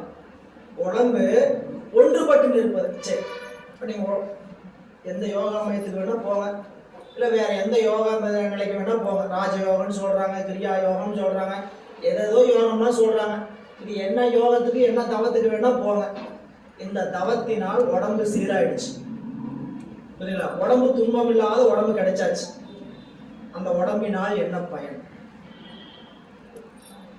உங்களுக்கு கிடைச்சிருச்சுன்னு வச்சுக்குங்க, சரிங்களா? நீங்க நினைச்ச மாதிரி உட்கார முடியுது, நினைச்ச மாதிரி நீட்டிட்டு உட்கார முடியுது, நினைச்ச மாதிரி சமணங்கால் போட்டு உட்கார முடியுது. முடிஞ்சா தலைகீழா நிற்கிறது, பாதகஸ்தாஸ்தனம், பச்சிமோஸ்தாஸ்தனம், என்னென்னமோ ஆசனம்லாம் இப்படி உட்காந்து தலையை உள்ள விட்டுட்டு காலை பின்னாடி போட்டுட்டு என்னென்னமோ ஆசனம்லாம் பண்றாங்க. குழந்தைங்க வீட்டில் பண்றாங்க, பள்ளிக்கூடத்தை சொல்லி கொடுக்குறாங்கன்ட்டு நம்ம பார்த்து என்ன பண்றோம்? ரம்பிச்சு நிற்கிறோம். இதனால் ஆகக்கடவதாகி முடித்த பயன் என்ன? நீங்க ஒரு ஆராய்ச்சிக்கு வரும். நம்மள அறிவுடையவங்க தானே, சரிங்களா? உங்களை நீங்களும் அறிவுடையவங்க தான், சந்தேகமே இல்லை. சரி, இப்போ அறிவுடையவங்க தான் நிச்சயமா யோசிச்சு பாருங்க. இந்த உடம்பு இப்படி ஆயிடுச்சு, பயன் உண்டா? அதனால ஆகக்கடவதா பயன் உண்டா? உடம்பு வலிக்காது, நோய் இல்லாம இருக்கலாம். எத்தனை ஆண்டு வரைக்கும்? எத்தனை ஆண்டு வரைக்கும்? ஒரு குறிப்பிட்ட ஆண்டு வரைக்கும் தான், சரிங்களா? என்ன பஸ்பம் சாப்பிட்டாலும் சரி, என்ன கல்பம் சாப்பிட்டாலும் சரி, என்ன ஆகாது? உடம்பு ஒன்றும் தள்ளி போடலாம். நாம வாங்குறது என்னதுங்க? வாய்தான். நாம வாங்குறது வாய்தான். கண்ணுக்கு ஒரு நோட்டீஸ் வரும், கண்ணுக்கு ஒரு வாய்தா வாங்கலாம். தலைக்கு ஒரு நோட்டீஸ் வரும், தலைக்கு ஒரு வாய்தா வாங்கலாம். உடம்புக்கு ஒரு நோட்டீஸ் வரும், உடம்புக்கு ஒரு வாய்தா வாங்கலாம். கண்ணுக்கு வாய்தா இது, தலைக்கு வாய்தா இது, உடம்புக்கு வாய்தா இதெல்லாம் சாமி அனுப்புற வக்கீல் நோட்டீஸ். சரியா? தயாராகு தயாராகு, உன்னை எங்க கூட்டிட்டு போறேன் அப்படின்னு கைது செஞ்சு கூட்டிட்டு போற அனுப்புறாரு. நான் என்ன பண்றோம்? அதையெல்லாம் டோன்ட் கேர், அதை பத்தி கவலைப்படமான சாமி. என்ன பண்றேன்? நான் வச்சுக்க நல்ல, நான் அசிஸ்டன்ட் வக்கீல், நல்ல வக்கீல வச்சிருக்கிறேன். என்ன பண்றேன்? வாங்கி போட்டு இதெல்லாம் போட்டு அப்படி அறிவு நம்ம உடம்பு என்ன ஆகும்? இப்படி உடம்புனால நம்ம அனுபவிச்ச பயன் என்னன்னு கேட்டீங்கன்னா, காலம் தள்ளி போகுமே தவிர உடம்பு நல்லா இருந்தால் அதனால் என்ன பயன் கேட்டீங்கன்னா, உயிரை பயன்படுத்தி அந்த சீவனை கண்டுபிடிக்கணும். சீவனை கண்டுபிடிச்சு சிவம் உள்ள இருக்கிறத கண்டுபிடிக்கணும். அதிகபட்ச பயன் இதுதான். நீங்க உடம்ப நல்லா வச்சுக்கிட்டு உடம்புனால வரக்கூடிய பயன் என்னன்னு கேட்டா, இறையருளை அனுபவிக்கணும். அதனாலதான் திருமூலருடைய நெறி போல ஒரு சித்த நெறி வேற சித்த நெறியே கிடையாது. நிறைய பேர் சித்த நெறி நிறைய பிடிச்சிட்டு என்ன பண்றீங்க கேட்டீங்கன்னா, அதுல போய் மயங்கிடும். சரிங்களா? சிவ சித்தர் என்று சொன்னி நம்மளுடைய திருமூலர் சொல்ற சித்தர் நிலை வேறு, பதஞ்சலி சொல்லக்கூடிய சித்த நிலை வேறு. பதஞ்சலி யோக சூத்திரம்னு ஒண்ணு இருக்குது. அவங்க சொன்ன யோக சூத்திரம் எதுக்குன்னு கேட்டீங்கன்னா, உடம்பு சித்தி பெறுவதற்கான யோக சூத்திரம். சித்தி பெற்றாச்சா நம்மள பெற முடியாது, சும்மா பேச்சுக்கு சொல்றேன். நீங்க யாராவது முயற்சி பண்ணிட்டு இருந்தீங்கன்னா அதை நம்ம நான் கெடுக்கிற வேண்டாம். உடம்பினால் சித்தி பெற்றோம்னா அந்த சித்தியினால் என்ன பயன்னு கேட்டா, உள்ளுக்குள்ள ஆனந்தமாகிய பொருளை காணும். அதனால உடம்பினை முன்னம் இழுக்கென்று இருந்து, உடம்பு முன்ன என்ன நினைச்சேன்? இந்த உடம்பு ரொம்ப கேவலமானது நினைச்சேன். உடம்பினுக்குள்ள ஒரு பொருள் கண்டேன். உடம்புக்குள்ள எப்படிப்பட்ட பொருள்? நல்ல ஒரு பொருளை பார்த்தேன். உடம்பினுக்குள் உத்தமன் கோயில் கொண்டான் என்று, உடம்புக்குள்ள யார் கோயில் கொண்டா? உத்தமன் கோயில் கொண்டான் என்று உடம்பினை யான் இருந்து ஓம்புகின்றேன். இந்த உடம்பை நான் ஏன் இப்ப பாதுகாக்க ஆரம்பிச்சேன்னு கேட்டா, சிவம் வாய்ப்பு. யோசிச்சு பாருங்க, நான் புரிஞ்சுக்கிறதுக்காக சொல்றேன். நான் பேச சொல்லணும்னு ஆரம்பிக்கும் போது ஒரு நிமிடம் கண்ண மூடி உட்காந்தீங்களா? யாரு உண்மையா அந்த ஒரு நிமிடத்தை சரியா பயன்படுத்துறீங்களோ அந்த ஒரு நிமிட இன்பத்தை வேற எங்கேயாவது யாராலையாவது தர முடியுமா? நாம் வகுப்பு ஆரம்பிக்கும் போது நியமம் நியமம் ஆசனம் பிராணாயாமம் கட்ட உட்கார்ந்தோம். அந்த ஒரு நிமிடத்தை சரியா பயன்படுத்துறவங்க, சரியா பயன்படுத்துறேங்க, எதுக்காக நாம 4 விஷயத்தை சொன்னோமோ அதை சரியா பயன்படுத்தி உட்கார்ந்த அந்த ஒரு நிமிஷத்தை வேற எங்கேயாவது எந்த நெறியினாவது தர முடியுமா? இந்த ஒரு இன்பம் அலாதி இன்பம். அந்த ஒரு நிமிடம் 24x7 ஆயிடுச்சுன்னா வேலை முடிஞ்சு போச்சு. கண்ண மூடி இல்லை, செயல்பாடு நடந்துகிட்டு இருக்கணும். சரிங்களா? உடம்போடு செத்திருப்பார்கள் சிவயோகியார்களே. அப்படி அந்த பாடலை சொல்லி இந்த பாடல்ல சிவயோகம் என்றால் என்ன, இதுக்கு புராணத்துல அருமையான இடம் ஒண்ணு இருக்கு. சுந்தரமூர்த்தி நாயனாருடைய வரலாறு, அதுல எல்லாருக்கும் தெரிஞ்ச வரலாறு தான். அவர் யோக நெறி உணர்த்த வந்தவர். 4 நெறி உணர்த்த வந்தாங்கன்னு சொல்லிட்டு இருப்போம். 4 பேருமே 4 நெறி உணர்த்த வந்தவங்க தான். ஒவ்வொருத்தருக்கும் தனித்தனி பிரான்ச் எல்லாம் கிடையாது. சரிங்களா? இங்க போனா இது கிடைக்கும், அங்க போனா அது கிடைக்கலாம் கிடையாது. 4 பெருமக்களுமே 4 நெறி உணர்த்த வந்தவங்க தான். அதை சிறப்பாக சொல்லப்படுவது எதுக்காக கேட்டீங்கன்னா, எதையாவது ஒன்று பற்றி வரணும். சரியைனா உடம்பால செய்வது, கிரியைனா மனசால கிரியைனா மனதால் செய்வது, யோகம்னா மனதும் அறிவும் கூடி செய்வது, ஞானம்னா எங்கும் காண்பது. இதெல்லாம் நெறி. புரியுதா? இது சரியை கிரியை அப்படின்னு சொன்னது 4 பேருக்கு ஏன் சொன்ன கேட்டீங்கன்னா, ஏதாவது அவங்கள காலை வச்சு ஒரு உருப்படியா படிக்கிறதுக்காக அப்படி சொல்லப்படுது. ஆனால் 4 பெருமக்களுமே 4 நெறி நமக்கு சொன்னாங்க. இதுல சிவயோக நெறியை சொல்ல வந்தவர் சுந்தரமூர்த்தி நாயனார். அவருடைய சிவயோகத்தை பத்தி சொல்லும் பொழுது வரலாற்றுல தடுத்தாட்கொண்ட புராணம், நீங்க பெரிய புராணத்தை படிச்சீங்கன்னா சுந்தரர் தான் பெரிய புராணத்துடைய கதாநாயகன். இல்ல, அந்த கதாநாயகனுக்கு கீழே பூமிக்கு வந்து 2 திருமணம் நடக்குது. இல்ல, அதெல்லாம் வரலாற்றை நீங்க புராணமா கேட்கும்போது தெரிஞ்சுங்க. செய்தி என்ன கேட்டீங்கன்னா, முதல் திருமணம் நடக்குது பறவையாரோடு. திருக்கையிலாயத்தை கமலினியாராக இருந்தவங்க இங்க வந்து என்னவா திருவதாரம் செய்யறாங்க, பறவையாராக திருவாரூர்ல அவதாரம் செய்யறாங்க. 2 பேருக்கும் இறைவன் திருமணம் செய்து வைத்தார் அடியார் முன்னிலையில.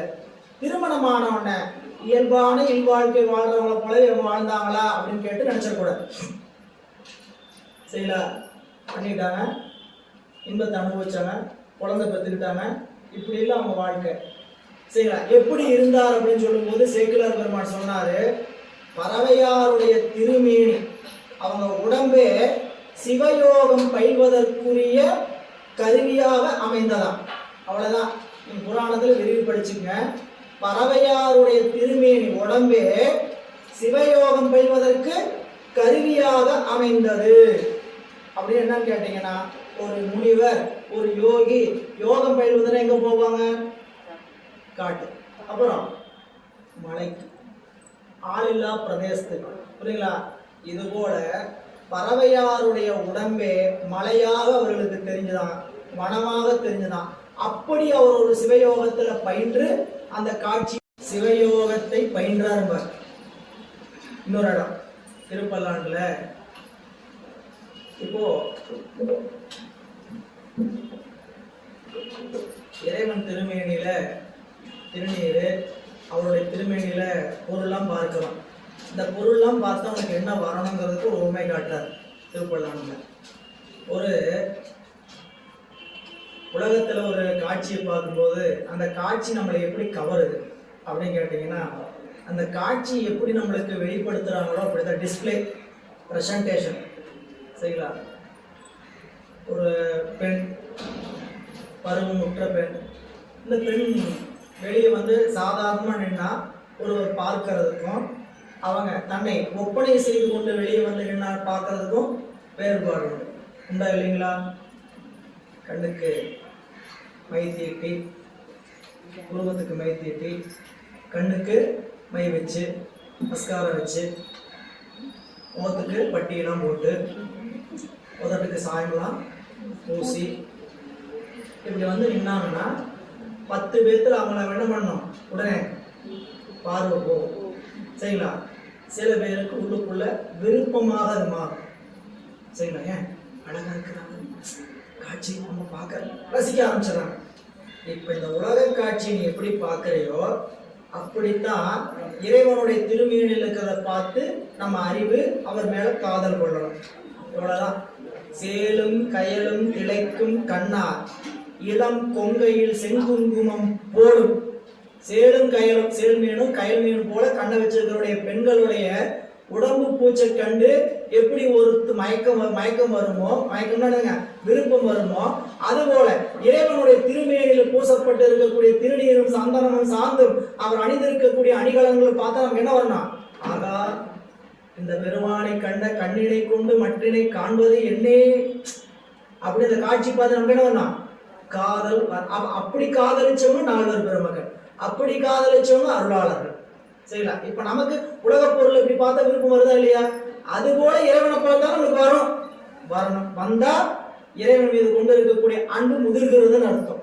சரிங்களா? அப்படி இறைவனுடைய காட்சி சொல்லி திருப்பலான்ல சேலும் கயலும் திளைக்கும் கண்ணார் இளம் கொங்கையில் செங்குங்குமம் போலும் பொடி இளங்கும் ஆர்வன் என்று புண்ணியர் போற்றி செய்ப்ப மாலும் அயனும் அறியா நெறிலந்து வந்தேன் மனத்தகத்தே பாலும் அமுதமும் ஒத்து நின்றானுக்கு பல்லாண்டு கூறுதுமே. 2 இடம் சொல்லியாச்சு. நம்பியாரூர் சுந்தரமூர்த்தி நாயனார் பறவையாரை திருமணம் செய்து கொண்டு இல்லற வாழ்க்கையில் எப்படி இருந்தார்னு கேட்டா சிவயோக பரம்பரையில் கூடினார். அப்படின்னா பறவையாருடைய திருமேனியே அவருக்கு என்னவா தோணுச்சு? சிவபெருமானை அடைவதற்கு சாதனமாக அமைந்தது. இல்ல அப்ப அதுக்கு ரொம்ப எளிமையா புரிஞ்சுக்கிற மாதிரி திருமுந்தியான்னு சாத்திர நூல் ஒன்று இருக்குது. பெற்ற சிற்றின்பமே பேரின்பமாக முற்ற வரும் பரிசறிந்து உந்தி வர. நம்ம சிற்றின்பத்தை தான் அனுபவிக்கிறோம். சிற்றின்பத்தை என்ன நினைச்சோம்னா பேரின்பமா முடியுமா அப்படின்னா பயிற்சி. சும்மா நினைச்சோன்னு வர்றதில்லை. சரிங்களா? ஒரு தண்ணி குடிக்கிறோம். சரிங்களா? இது தண்ணியா நினைச்சு சுவையா நினைச்சு குடிச்சா அது உலகியல். புரியுதா?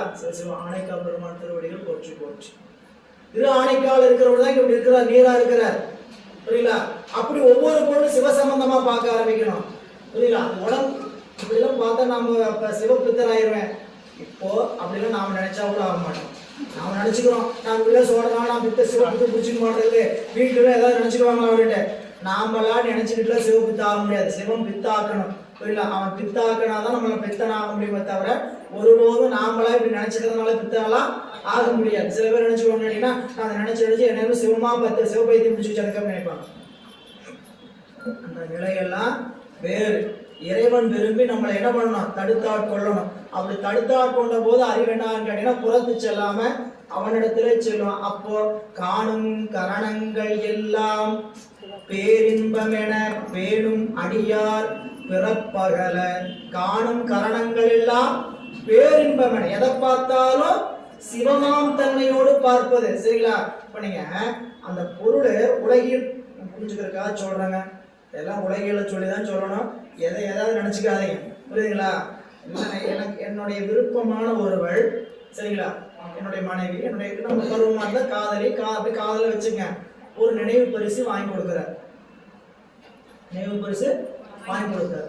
வாங்கி கொடுத்து வீட்டுல போய் அலமாரியில வச்சேன் நான். சரிங்களா? இது என்ன பண்ணும்? பாக்குறப்பெல்லாம் கவிஞர் சொன்னார், அழகாயிருக்கும் பொருள்கள் எல்லாம் உன்னையே நினைவுபடுத்துகின்றன, உன்னை நினைவுபடுத்தும் பொருள்கள் எல்லாம் அழகாகவே இருக்கின்றன அப்படின்னு கவிஞரே சொன்னார். அப்ப இந்த பொருளை பார்த்தா யார் மேல நினைவு போச்சு? புரிஞ்சுக்கிட்டீங்களா? எனக்கு பிடிச்ச ஒருத்தர் என் ஒரு பொருளை வாங்கி கொடுத்தாரு, வீட்டுல இருக்குது. பார்க்கும் போதெல்லாம் அவர் கொடுத்த அன்பளிப்பு அவரு ஞாபகம் வருதா? இந்த உலகம் யார் கொடுத்தது? இறைவன் கொடுத்ததா? அப்ப இறைவன் கொடுத்த உலக பொருளை பார்க்கும் போது யார் நினைவு வரணும்? சிவமே சிவமே சிவமே அப்படி வருதான்னு வரல. நான் சம்பாதிச்சது வருது. சரிங்களா? நான் வாங்கினது வருது. இது அவன் கொடுத்தது. இப்ப அவன் கொடுத்தது பார்க்க ஆரம்பிச்சீங்கன்னா முழுக்க அவன் நினைப்பு, அவன் காதல், அவனை பற்றிய காதல் வருந்துரும்.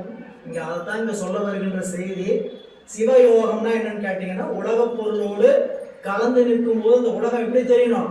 வேறா தெரியக்கூடாது, சிவமா தெரிஞ்சுன்னா அதுக்கு பேரு சிவயோகம். சிவத்தோடு கூடுவது. இது இல்லாம இருக்கிற யோகம் அந்த யோகம் அட்டாங்க யோகம்.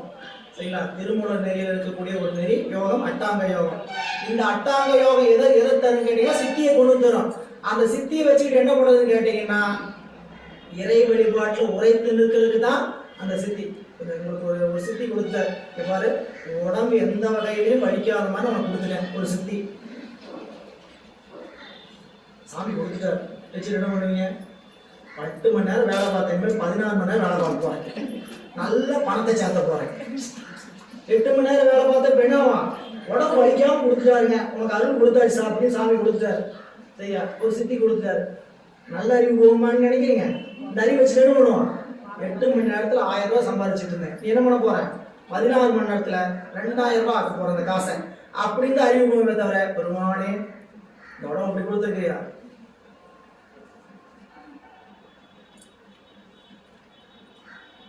அப்படின்னு அவனோடு ஏந்து நிற்க அறிவு போச்சுன்னா சிவயோகம். இந்த அறிவு தலைப்படுவது யாருக்குன்னா, சிவயோகமாவது சித்து அசித்தென்று. அப்படின்னா மேல சொல்லப்பட்ட சிவயோக நெறியாக இருப்பது சித்தாகிய ஆன்மா, நாமெல்லாம் அறிவு பொருளாகிய ஆன்மா. அது எப்படிப்பட்டது? தானே அறியும் தன்மையின்மையால். நாமே அறிகின்ற தன்மை நம்ம இடத்துல இல்லை. அதை யாரு? பெருமான் அறிவிக்கிறார். அறிவித்தும் அறிந்தும் அறிவித்தும் வருகின்ற சிவத்தை நோக்க, சிவத்தை நோக்க நாம யாரு? அசித்து.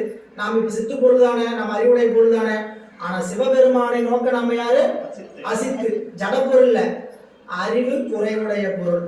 சரிங்களா? என்ன நினைச்சிருக்கூடாதுன்னு கேட்டீங்கன்னா, சிவமும் அறிவுடைய பொருள் தான், நானும் அறிவுடைய பொருள் தான், 2 பேரும் ஒண்ணுதான். புரிஞ்சுக்கிறதுக்கு சொல்லணும்னா, பள்ளிக்கூடத்துல மாணவர்கள் இருக்கிறாங்க. சரிங்களா? இப்போ இந்த பள்ளிக்கூடம் இங்கே ஒரு 4-5 பள்ளிக்கூடம் இருக்குது. ஒரு பள்ளியில் முதல் மதிப்பெண் 496 500 எடுத்தான் முதல் மதிப்பெண். இன்னொரு பள்ளியில் மாணவன் 497 எடுத்தான் முதல் மதிப்பெண். இந்த 2 மாணவர்களும் முதல் மதிப்பெண் எடுக்கிறதுனால ஒத்தவர்கள் அல்ல. 2 பேரும் ஒத்தவர்கள் அல்ல. சிவமும் உயிரும் அறிவால் ஒத்துடைய பொருளாக இருந்தாலும் சிவத்தினுடைய அறிவை நோக்க தானே அறிகின்ற அறிவில்லாத சித்தாகிய உயிர் அசித்தான்.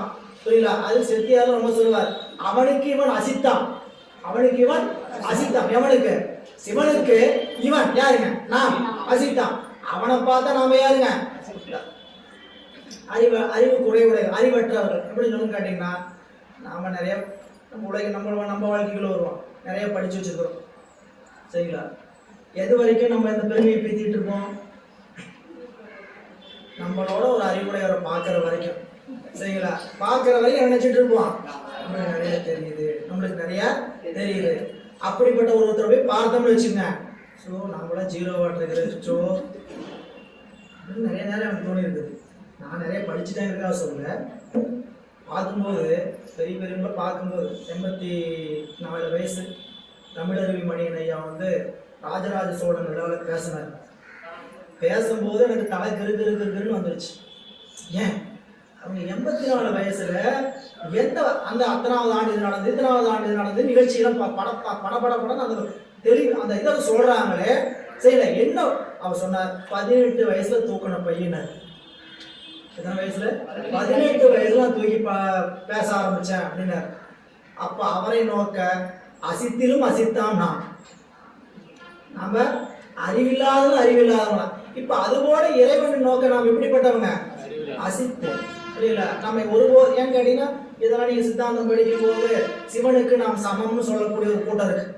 சிவனுக்கு நாம் சமம், அதாவது சித்தாந்தத்திலே நூற்பால படிச்சுங்க. இங்க வந்தீங்கன்னா, சிவயோகமாவது சித்து அசித்து என்று சிவயோக துல்புக்கு, அதாவது ஆன்மா சிவனை நோக்க அசித்தா என்று உணர்ந்து, அப்படி உணர்ந்து அவனோட எப்படி இருக்குன்னு கேட்டீங்கன்னா, ஒன்றுபட்ட தன்மையில் சிவயோக துல்புக்கு அப்படின்னா ஏகமாம் தன்மையில அவனோடு சென்று அதுல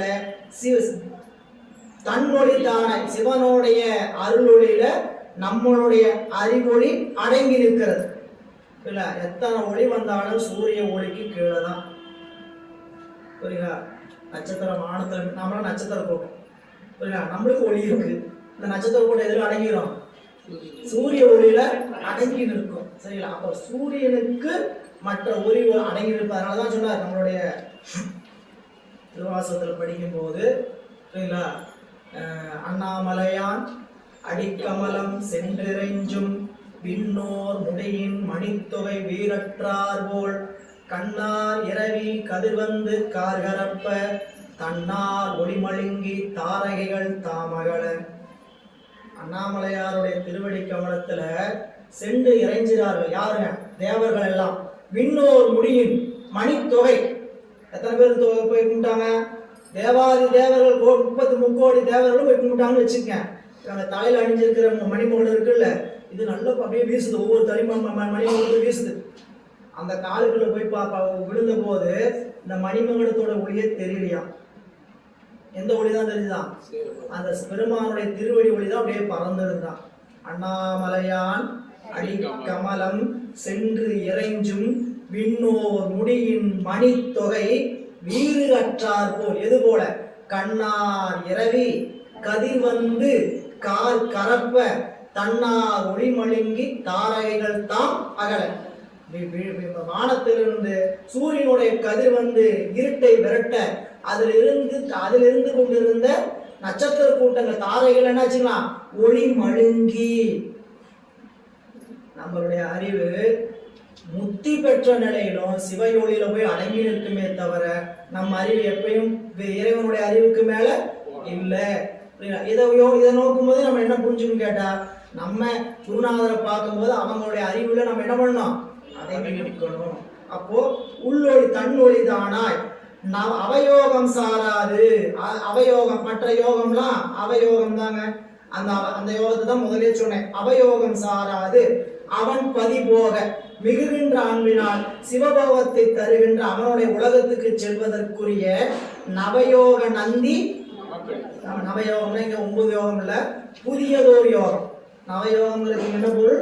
புதிய யோகம். என்ன புதிய யோகம்? சிவயோகத்தை நந்தி குருநாதன் எனக்கு அளித்தானே. அப்ப இங்க நம்மளுடைய பெருமானுடைய திருவருள் சிவனை நோக்க உயிர் அசித்து அவனுக்கு இவனும் அசித்தாமே. திருக்கழிட்டுப்படியால சொல்லுவார், சிவயோகமே யோகம், அல்லாத யோகம் அவயோகம். இதுக்கு ரொம்ப எளிமையா சொல்லுவார், அம்பலப்பாட்டு திருப்பாட்டு. அம்பலப்பாட்டு அல்லாத பாட்டு எல்லாம் வெறும் பாட்டு. சரி, அம்பலத்து பெருமானை நோக்கி பாடுகிற பாட்டு தான் திருப்பாடல். மற்ற பாட்டெல்லாம் அல்லாத பாட்டு, அதை நீ நிப்பாட்டு, அந்த பாட்டை நீ நிப்பாட்டு அப்படின்னு சொல்ற மாதிரி அல்லாத யோகம் அவயோகம். சிவத்தை சார்ந்து செய்கின்ற யோகம் தான் சிவத்தை சார்ந்து செய்யற யோகம்னா அந்த இடத்துல நீங்க புரிஞ்சுக்க வேண்டியது என்ன கேட்டீங்கன்னா, சிவ ஒளிக்குள் சிவனுடைய அறிவுக்குள்ள நம்முடைய அறிவு அடங்கி நின்று அந்த யோகத்தை செய்யணும். என்ன செஞ்சாலும் அவன் செய்யலன்னு நான் செய்யல அப்படி உணவோட செஞ்சாதான் அந்த யோகத்துக்கு பேரு சிவயோகம் என்று சொல்கிறார். அழித்தான் உலகெங்கும் தானான உண்மை, அழித்தான் அமரறியா உலகம், அழித்தான் திருமன்றுள் ஆடும் திருத்தால், அழித்தான் பேரின்பத்து அருள் வெளிதானே. நந்தி குருநாதன் எனக்கு என்ன தந்தார் அப்படின்னு கேட்டா, எனக்கு அவனுடைய திருவடி அடைகின்ற சிவப்பேரை நந்தியம் பெருமான் கொடுத்தார். எப்படி கொடுத்தார்? அழித்தான் உலகெங்கும் தானான உண்மை. இந்த மேல சொன்ன சிவயோகத்தை எங்களுக்கு கொடுத்த நந்தி அருளி நந்தி தேவர் அதனது பயனாக என்ன பண்ணான்னு கேட்டீங்கன்னா, சிவபெருமான் எப்பொழுதும் எங்கும் நீக்கமர நிறைந்திருக்கக்கூடிய அந்த உண்மையை என்ன புலப்படுத்தினான்னு கேட்டீங்கன்னா, சிவம் எங்கும் நீக்கமர நிறைந்திருக்கக்கூடிய உண்மையை நந்திய பெருமான் புலப்படுத்துறார். அதை நாம அறிவுக்குள்ள கொண்டாதான் அடுத்த நிலை. அடுத்த 2 வரி சொல்லியிருக்கிறது என்னன்னு கேட்டீங்கன்னா, சிவம் எங்கும் கலந்திருக்கிறது. சரிங்களா? அது வியாபகம். வியாபக பொருள் கிழக்கணும் என்னன்னு கேட்டீங்கன்னா, எங்கும் நீக்கமர கலந்துதான் அது போயிடுதுங்க வியாபக பொருள். இப்ப நம்மளும் வியாபக பொருள் தான், உயிரும் வியாபக பொருள் தான். ஆனா நம்மளால என்ன பண்ண முடியாது, எங்கேயும் சிவத்தை போல கலந்துருக்கீங்க. நாம ஒரு என்ன பண்ணிருக்கிறோம், உடம்புக்குள்ள அகப்பட்டு நிற்கிறோம். இது நமக்கு என்ன தடை? இந்த தடை நீங்கச்சுன்னா நாம வியாபகம் ஆயிடுவோம். கடை எந்த வியாபகத்துல போய் அடங்கிடுவோம்? அப்பயும் நமக்கு தஞ்சை என்னன்னு கேட்டீங்கன்னா சிவபெருமானுடைய திருவடி தான். அப்ப அந்த திருவருள் வியாபகத்தை போய் தான் கலந்து நிற்கணும். இது போல கேட்டீங்கன்னா தோசைகள்ல தோசமாகும் மாதிரி, தோசைகள் மாதிரி சிவபெருமான். புரியுங்களா? தோசை மாதிரி நாம எது வரைக்கும் ஊத்தலாம்? நீங்க என்ன வேணா ஆட்டு நாட்டுங்க. எது வரைக்கும் ஊத்துறான்? கல்லு வரைக்கும் ஊத்துறான். கல்லுக்கு வெளியே ஊத்துறான், பயன் தர. அப்போ இறைவனுடைய திருவருள் வியாபகத்துல போய் ஆன்மா அடங்குறோம். அப்ப இந்த ஆன்மா என்ன முதல் இறைவன் குணாதன் உணர்த்துறான்னு கேட்டீங்கன்னா, சிவம் எங்கும் வியாபகமர நிற்கிற மெய்மையை உணரணும். சரிங்களா? அந்த மெய்மையை உணர மாட்டாது நாம சிவயோகத்துக்குள்ள போக முடியாது. சிவயோகத்துக்குள்ள போகணும்னா சிவோகம் பாவனையில் நிற்கணும். அடுத்தடுத்த பாடல் நிறைய சொல்ற பாருங்க. அழித்தான் உலகெங்கும் தானான உண்மை அப்படின்னா, உலகம் முழுவதும் இறைவன் தான் ஒளிவர நிறைந்து நிற்கிற மெய்மையை உணர்த்தினான். அழித்தான் அமரறியா உலகம். இந்த சிவம் எப்படிப்பட்ட உலகத்தை கொடுத்திருக்கிறாருன்னு கேட்டீங்கன்னா, தேவரும் சென்றடைய முடியாத இடத்தை கொடுத்திருக்கிறார். தேவலோகம், இந்த தேவலோகத்தில் இருக்குது 10 உலகம் இருக்கு. 10 திசைக்கும் 10 காவலர் இருக்கிறாங்க. 10 காவலருக்கு 10 தனித்தனி உலகம் இருக்குது. சத்தியலோகம்னு இருக்குது, இந்திரலோகம்னு இருக்குது, வைகுண்ட லோகம்னு இருக்குது, இப்படி சூரியலோகம் என்று சொல்லக்கூடியது. 10 திசைக்கும் 10 உலகம் உண்டு. இந்த 10 உலகத்துக்கு மேலாக இருப்பது 224 புவனங்களையும் கடந்திருக்கக்கூடிய உலகம் சிவ அண்டம். அந்த சிவலோகத்தை எனக்கு கொடுத்தான். புரியல? அப்போ அழித்தான் அமரர் அறியா உலகம். அமரர் உலகம், அமரர் இறைவனை அணைந்திட முடியுமான்னு கேட்டா, தேவர்களாலும் சென்று இறைவனை எட்ட மாட்டாத இடத்துல இருக்கிறார். புரியல? அப்ப தேவர்களுக்கு புண்ணியமான சிறப்பாச்சு, அதையும் அப்படி சொல்றேன்னு கேட்டா, அந்த பதவி எதுக்குன்னு கேட்டீங்கன்னா, அதிகாரமல வாசனை நீங்கி மீண்டும் இருவினை ஒப்பு எப்போ வருதோ அப்பதான் என்ன பண்ண முடியும்? இறைவனுடைய திருவருளை போய் பெற முடியும். எனவே அழித்தான் அமரறியா உலகம், அழித்தான் திருமன்றுள் ஆடும் திருத்தார். இறைவன் அந்த திருமன்றுள் ஆடுகின்ற பேரின்ப நடனத்தை செய்தவரும் தான் எடுத்த திருவடியாகிய பற்றுக்கோட்டினையும் எதை கொடுத்தாராம்? திருவடியாகிய பற்றுக்கோட்டை கொடுத்தார். முதல்ல எங்கும் தாமாக இருக்கிற உண்மையை புலப்படுத்தினார். அப்புறம் இறைவனுடைய உலகத்தை எனக்கு கொடுத்தார். அந்த உலகத்தில் எனக்கு அவருடைய திருவடியாகிய பற்றுக்கோட்டை கொடுத்தார். அப்படி கொடுத்தவர் அழித்தான் பேரின்பத்து அருள்வழிதானே. அப்படி சிவயோகத்தில் காரணமாக அந்த பெருமானுடைய பேரின்ப வெளியில கலந்திருக்கக்கூடிய வாய்ப்பை கொடுத்தார். அப்ப எது பேரின்பம் வாயில் கேட்டீங்கன்னா, வெளின்னு கேட்டா இறைவனுடைய திருவடியாகிய வியாபகம் தான் பேரின்ப வெளி. சரிங்க, இந்த திருவடினா என்ன அப்படின்னு ஏற்கனவே சொன்னதான். நம்மளுடைய அறிவும் செயலும் இறைவனை தவிர வேறு தொழில் படல் கூடாது. இச்சையும் செயலும், அறிவு இச்சை செயல். அறிவு என்ன நினைக்கணும்? இச்சையும் செயலும் இறைவனை பற்றி தான், அவனாலதான் நடக்குது, அவன் தான் நடத்துறான். நமக்குன்னு விருப்பம் வரக்கூடாது, நமக்குன்னு செயல் ஏற்படக்கூடாது. மீண்டும் மீண்டும் உங்களுக்கு புரிய வைக்கிறது சொல்றேன். இதெல்லாம் இங்க உட்கார்ந்து பாடம் கேட்கற நமக்கு எல்லாத்துக்கும் உரிய நிலை அல்ல. சரிங்களா? இந்த இடத்தை பார்த்து நம்ம பயணிக்கிறோம். நம்மளுடைய பயணம் எங்கன்னு கேட்டா, என் செயல் என்னுடைய விருப்பம் எல்லாம் சிவம் கொடுத்தது. சரிங்களா? இப்போ நமக்கு விருப்பமும் செயலும் எதோ வருது. அப்படி வந்தாலும் என்ன நினைப்போம்? இது அவன் கொடுத்தது. சரிங்களா? அடுத்த நிலை என்ன கொடுத்தீங்கன்னா, எனக்கு செயலும் விருப்பமும் எனக்காக வேண்டாம், இறைவனுக்காக. அப்படி மாறுதல். இப்ப வர்ற விருப்பமும் செயலும் இப்படி ஒரு நினைப்பு வந்துச்சா, யார் கொடுத்தாங்க? சிவன் கொடுத்தாங்க. இப்படி ஒரு செயலை செஞ்சுட்டா சிவ செயல். தப்பா இருக்கலாம், சரியா இருக்கலாம், அதுல ஆராய்ச்சிக்கெல்லாம் போகக்கூடாது. சரிங்களா? சரியா செஞ்சா சிவ செயல், தப்பா செஞ்சா சிவ செயல் இல்ல. தப்பா செஞ்சா தெரியாம சிவ செயல் நடந்து போச்சு அப்படின்னு நினைக்க கூடாது. சரியா செஞ்சா நான் செஞ்சேன்னு நினைக்க கூடாது. எது நடந்தாலும் நன்மையும் தீமையும் தீதும் நன்றும் பிறர் தர வினையினால் அனுபவிக்கக்கூடிய ஒவ்வொரு செயலும் வினையில நமக்கு இறைவன் ஊட்டுறாரு. அது நன்மையோ தீமையோ நாடி நலம் புரிந்த தன்மையால் இறைவன் ஆளுவார். அதனால நம்ம வெளியில சொல்லிக்கிறது இல்லைங்க, அறிவுக்குள்ள நினைப்பு இருக்கணும். செயலும் விருப்பமும் எப்படி இருக்குன்னு யார் உள்ள இருந்து அறிவார்? சிவம் உள்ள இருந்து அறிவார். நாம வெளியே வாயில சொல்லிக்கலாம். சரிங்களா? பார்த்தா நம்மளுக்கு அவங்க பாருங்க சிவ பித்து பிடிச்சு சிவன் செயலா எல்லாம் நடந்துட்டு இருக்கிறான்னு நினைப்போம். இங்க இருக்கிறவருக்கு தெரியும் என்ன நினைச்சிட்டு இருக்கிறோம். அதனால இங்க அழித்தான் பேரின்பத்து அருள்வெளிதானே. இந்த சிவயோகத்தின் பயன் என்ன அப்படிங்கிறது 4 நிலை சொல்ற அந்த பாட்டுல. 4 வரியில 4 நிலை சொன்னாரு. அதை விளக்கமா சொல்றாரு.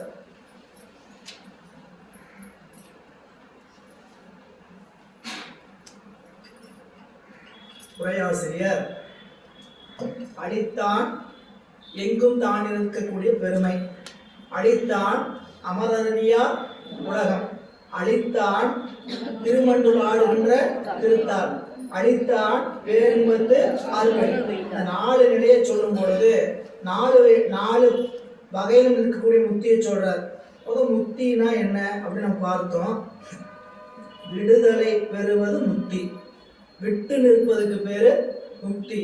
அந்த நிலைய நூல்களில் பதமுக்தி, பரயோக அனுபவம், சீவன் முக்தி அனுபவம், பராயோக முக்தி. முதல் முக்தி பராயோக முக்தி அனுபவம், 2வது அனுபவம் பதமுக்தி அனுபவம், 3வது சீவன் முக்தி அனுபவம், 4வது முக்தி பரமுக்தி அனுபவம். இது என்ன அப்படின்னு கேட்டால் ஒன்றும் இல்லை. இந்த உலகத்துல சிவ யோகத்துல நிற்கும், அதாவது வழிபாட்டில் நின்று அவனே எல்லாம் செய்கின்றான் என்று நிற்கும் பொழுது பராயோக அனுபவமாவது.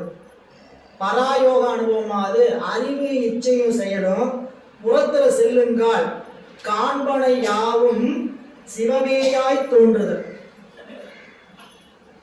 பிரான் திருநாவுக்கரசு பெருமானுக்கு திருவையாற்றில் தோன்றிய காட்சியை காண்க.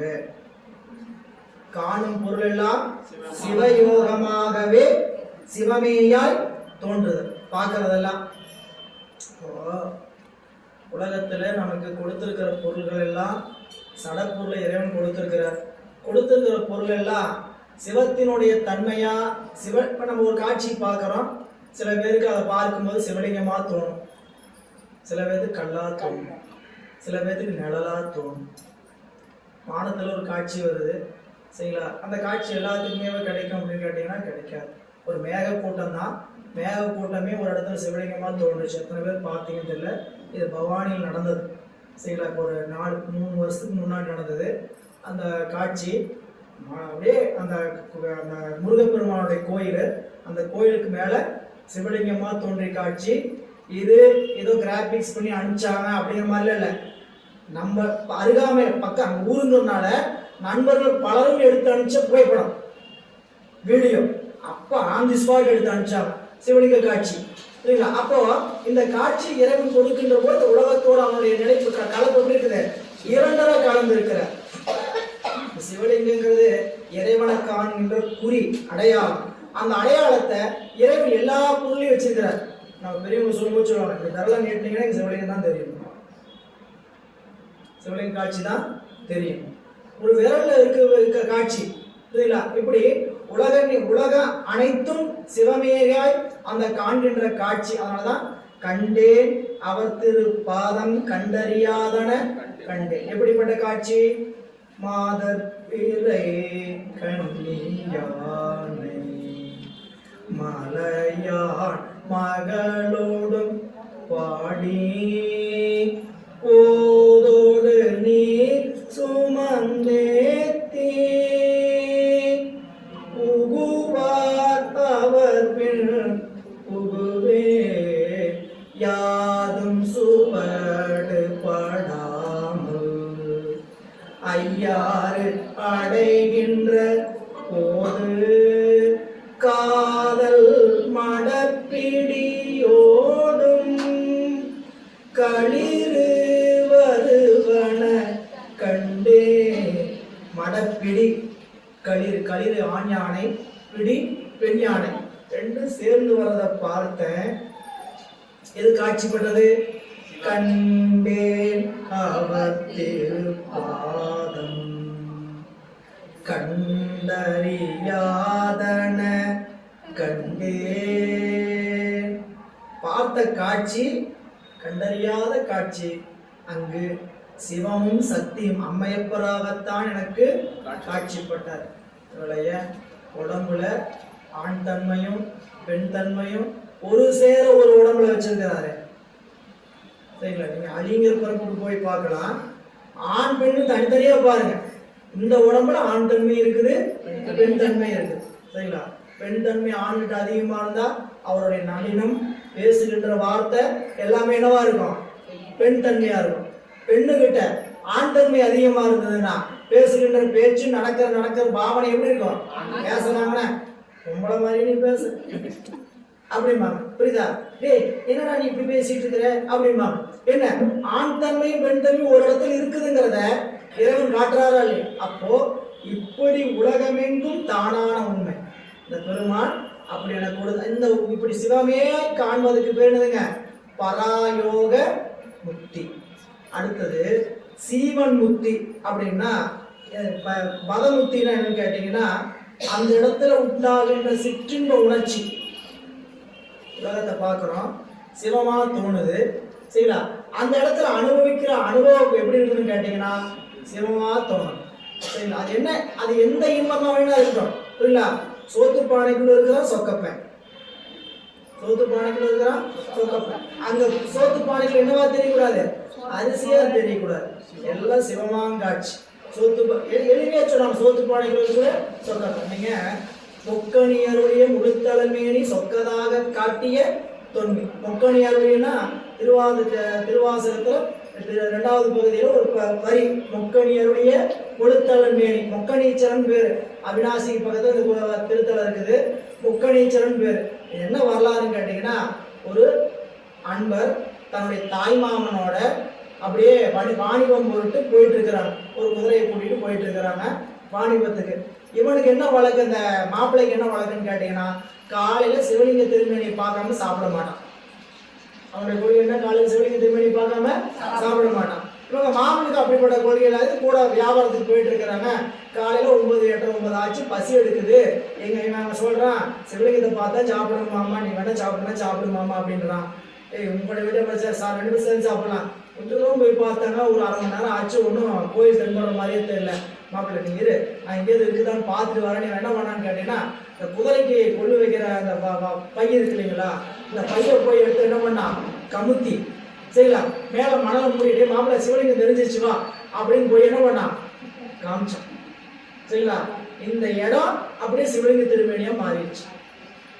முக்கணி, முக்கணின்னா என்னதுங்க? குதிரைக்கு இது கொள்ளு வைக்கிற பை. இந்த முக்கணி அருடைய முழுத்தலைமேனி சொக்கதாக காட்டிய தொன்மை. இப்ப சிவபெருமானுடைய திருவருளை அனுபவிக்கும் போது அந்த பொருளை சிவமாகவே காணும். இது சிவம் தந்தது அப்படி சிவமாவே நினைச்சு அனுபவிக்கிறது. நீங்க நான் சம்பாதிச்சது நினைச்சு அனுபவிக்கிறது, என்னோட பொருள் நினைச்சு அனுபவிச்சா அது வினை. புரியல?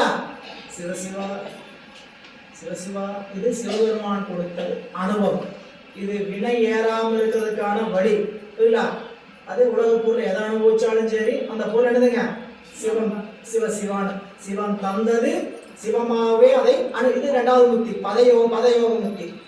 நீங்க பாருங்க, பதமுக்தி வேறு, பதயோக முக்தி வேறு. பதமுக்தினா தேவர் பதம், இந்திர பதம், அது பதமுக்தி. அந்த முக்தி இங்க சொல்ல பதயோக முக்தி. அடுத்த சொல்ற சீவன் முக்தி. சீவன் முக்திங்கிறது இந்த உடம்போட இருக்கக்கூடிய காலத்துல சிந்தனைக்கு எட்டாத சிவனை. சிவபெருமான் எப்படிப்பட்டவர்? சிந்தனைக்கு எட்டுபவனாக கண்டு வழிபட்டு இன்புறுதல். இது உள்ளுக்குள்ள பூசையில சிந்தனைக்கு எட்டுபவனாக கண்டு வழிபடுது. 4வது பரமுக்தி என்று சொல்லக்கூடிய அனுபவம் என்னன்னு கேட்டீங்கன்னா, அறிவு, இச்சை, செயல், இந்த 3லையும் பிரிதொன்றும் புலப்படாத நிலைக்கு பேரு பரமுக்தி. காட்சி, புறக்காட்சியே தெரியாது. சிவம் முதல்ல புறக்காட்சி சிவமா பார்க்கறது. கடைசி நிலை என்னன்னு கேட்டா, சிவம் தான் காட்சிப்படும், புறம் காட்சிப்படாது.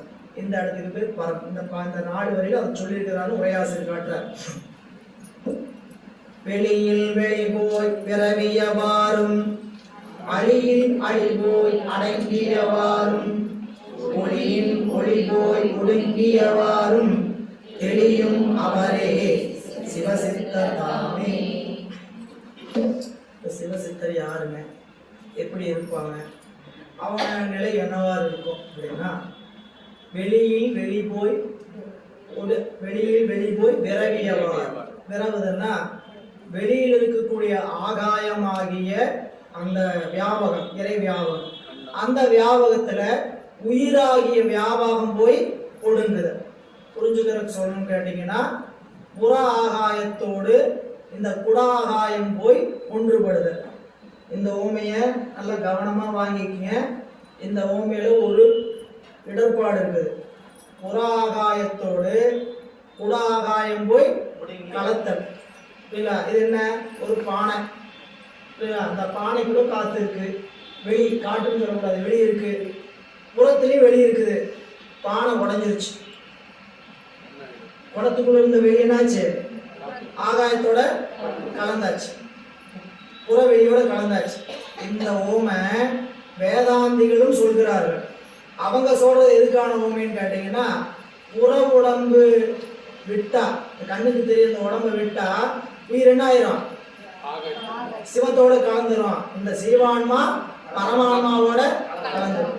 ஆனா சித்தாந்தம் அந்த கொள்கையை மறுக்கிறது. நம்மளும் இந்த ஓமையை சொல்றோம். இந்த ஓமை குடாகாயம் பராகாய ஓமை யாரு சொல்றான், நாமளும் சொல்றோம், அவங்களும் சொல்றாங்க. அவங்க சொல்றது தூள உடம்பு கெட்டால் இந்த உயிர் ஆன்மா சிவத்தோடு போய் பராகாயத்தோடு குடாகாயம் கெட்டால் பராகாயத்தோடு கலந்துன்னு சொல்றாங்க. அந்த ஓமை அதுக்கு சொல்றது. ஏன்னா நமக்கு புற உடம்பு இல்லை, உள்ளுக்குள் 4 உடம்பு இருக்குது, சூக்கு உடம்பு இருக்கு. சூக்கும் உடம்பு தான் குடாகாயம். அந்த குடாகாயம் கெட்டால் பராகாயமாய் சிவத்தோடு போய் கலக்கும். அது நாம சித்தாந்தத்துல சொல்லக்கூடிய ஓமை.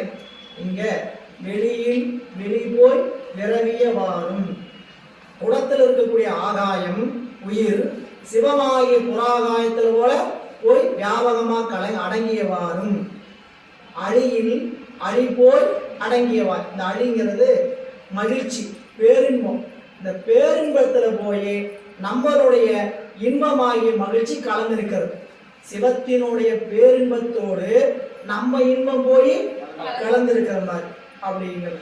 3வது ஒளியில் ஒளி போய் ஒடுங்கியவர். இந்த பேரொளி, இறைவனுடைய ஒளி எப்படிப்பட்ட ஒளி, பேரொளி. நம்மளுடைய ஒளி அறிவொளி. அது பேரொளின்னு சொல்லிட்டு அது சிற்றொளி அப்படி இல்லை, அது பேரொளி. புரியல, எல்லா ஒளிகளுக்கும் ஒளி தருகின்ற ஒளி. அந்த ஒளியிலிருந்து ஒளியை வாங்கி பிரகாசிக்கின்ற ஒளி நம்ம அறிவு. இப்படிப்பட்ட ஒளி போய் பேரொளியில் ஒடுங்கியவாறும் தெளியும் அவரே. யார் அப்படி தெளிந்து நிற்கிறாங்களோ சிவ சித்தராமே. அதான் அந்த பாடலை சொல்ல வந்த கருத்து. அடுத்த பாடல் பாருங்க. சித்தர் சிவலோகம் இங்கே தரிசித்தோர் சத்தமும் சத்த முடிவும் தம் உள்கொண்டோர் நித்தர் நிமலர் நிராமயர் நீல் பரமுத்தர் தம்முத்தி முதல் 36. இந்த பாடல்ல சிவனை பெற்றவர் என்று சொல்லக்கூடியவர்கள் யார்? சித்தர்ங்கிற வார்த்தைக்கு இங்க என்ன பொருள் செஞ்சுட்டாருன்னு கேட்டீங்கன்னா, சித்தர்னா முதல்ல நீங்க யார் சொல்லுவீங்க? ஆமா, சித்தர்னா நேரம் அங்க போயிடும். சித்தர்னா யாருன்னு தெரிஞ்சுக்கப்பா. சிவனை பெற்றோர் யாரு சிவனுடைய அருளை பெற்று சிவபெருமானை அடைந்து நிற்கிறாங்களோ அவங்களுக்கு பேர் தானே சித்தர். மற்ற சித்தருக்கு முதலே பேர் வச்சிட்டார். அவங்கெல்லாம் அவசித்தர். புரியல, நாமெல்லாம் சிவசித்தர். நாம எல்லாம்னா சிவநிலையில் நிக்கிறேங்க. நாம இப்ப சித்தர் ஆகிட்டோமான்னு கேட்டேன். சில பேர் ஆயிருப்பீங்க, சில பேர் தெரியாம போட இருப்பீங்க. அதை தெரிஞ்சுட்டு தெரியாம சொல்ல முடியாது. எனவே சிவசித்தர் அப்படிங்கிறது, சித்தர்னா யாருன்னா சிவனை பெற்றவர். அப்படிப்பட்ட சித்தர் சிவலோகம் இங்கே தரிசத்தோர். யாரெல்லாம் சிவசித்தர்னு கேட்டா, சிவபெருமானுடைய உலகத்தை இவ்வுலகிலே கண்டவரும். சிவ லோகத்தை இங்கே சித்தர் சிவலோகம் தரிசித்தோர். இந்த உலகத்தை அந்த சிவலோகத்தை என்ன பண்ணா காணணும். இல்ல, இது சிவலோகம். இது என்னங்க பட்டினத்தடியில் சொல்லுவார். திருவொற்றியூர் பத்தி சொல்லும் பொழுது, திருவொற்றியூர் எப்படிப்பட்ட மண்? சிவலோகம். பூ உலகில் இது சிவலோகம் பார். ஏன் அப்படி சொன்னாங்க அவன் பாட்டு எழுதுவார்.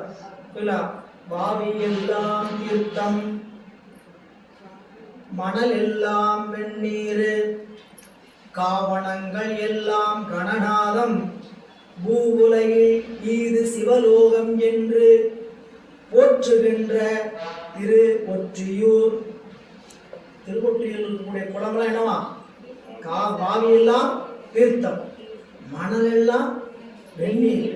யாரை பார்த்தாலும் என்னவா தெரியுறாங்க? சிவகணம். அப்ப இது பூவுலகில் இது சிவலோகம் என்றென்று மெய்த்தவத்தோர் போற்றும் திரு ஒற்றியூர். இல்ல, இதெல்லாம் அந்த தலத்துடைய பெருமை சொல்லுவது. நமக்கு திருவாரூரை சொல்லும்போது அப்படிதான் சொல்லுவார். திருவாரூர் பூமியில சிவலோகம் அப்படிங்கிறது நமினேந்தியடிகள் புராணத்துல. அங்க போய் அவரு எம்பிரான் நமினேந்தியடிகள் பெருமானுக்கு விளக்கிட்டு முத்தி பெற்றவர். அந்த வழிபாடை செய்யும்போது திருவாரூருக்கு விழா காண போறார். திருவாரூர் விழாவை பார்க்க போயிட்டு என்ன பண்ணிட்டு வருவாரு, வீட்டில் வந்து வெளியே உட்காந்துக்குவார். அவர் அந்தான குலத்தை சேர்ந்தவர். ஏன் வெளியே உட்காந்துக்கு மனைவி வந்து கேட்பான். கேட்டோன்னு சொல்லுவாங்க, நான் இந்த மாதிரி ஊரில் விழா பார்க்க போனேன், எல்லாருமே மேலையும் பட்டுட்டேன், வீட்டாயிடுச்சு, குளிச்சுட்டு தான் உள்ள வரணும், தண்ணி எடுத்து வைக்கணும், குளிக்காமல் உள்ள வரக்கூடாது அப்படிங்கிறாங்க. சரிங்களா? அவங்க போய் தண்ணி தயார் பண்ணிட்டு வெளியே வர்றதுக்குள்ள சாமி என்ன பண்ணிட்டார், கொஞ்சம் தூக்கத்தை அசதி கொடுத்தார். அப்படியே கண்ணை மூடனாராம், தூளில் சாஞ்சாராம். உள்ளுக்குள்ள திருவாரூர் படம் ஓடிச்சு. திருவாரூர்ல இவர் கண்ட காட்சி, அந்த தேர் தெரியுது, சுத்தி அடியார்கள் தெரியுறாங்க, அடியார்களா தெரியல, சிவலோகத்திற்கு சிவகணங்களா காட்சி அளிக்கிறாங்களாம். இதை உணர்த்துறோன்னே திடுக்கிட்டு எந்திரிக்கிறாரு. எந்திரிச்சு பார்த்துட்டு உடனே அன்னைக்கு அனுஷ்டானத்தை எல்லாம் பண்ணிட்டு வீட்டில் போய் படுத்துட்டு போய் திருவாரூர் அடுத்த நாள் போய் தரிசனம் பண்ண போறாரு. திருவாரூர் முழுக்க இருக்கிறவங்க கூட எப்படி தெரியுங்களாம், சிவகணங்களாக தெரியும். அதனாலதான் திருவாரூர் பிறந்தார்கள் எல்லாருக்கும். திருவாரூர் இருக்கிறவங்க திருவாரூர்ல பிறப்பது ஏன் சிறப்புன்னு கேட்டா, திருவாரூர் என்கின்ற தலம் சிவலோகம் அப்படின்னு சொல்லக்கூடிய. எனவே அங்க இருக்கக்கூடிய சிவகணங்களா காட்சி எடுத்தான்னு சொல்லுவார். எனவே இங்க சித்தர் சிவலோகம் இங்கே தரிசித்தோர் சத்தமும் சத்த முடிவும் தம்முட்கொண்டோர். சத்தம் என்பதுங்க நாதம், நாதத்தையும் நாதத்தோடைய முடிவாக இருக்கக்கூடிய நாதாந்தத்தையும் தனக்குள் கொண்டோர்னா இந்த தத்துவங்களை எல்லாம் தனக்குள்ள அடக்கி.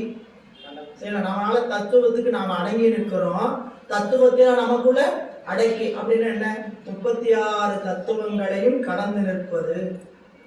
36 தத்துவங்களையும் கடந்து நிற்கிறதுனா சிவபூஜைகள் தான். எல்லாமே நான் சொல்றது எல்லாமே சிவபூஜை பண்ணீங்கன்னா தான். இப்ப சிவபூஜை பண்ணும்போது இந்த கருவி கரணங்கள் எல்லாம் நம்மளதில்ல.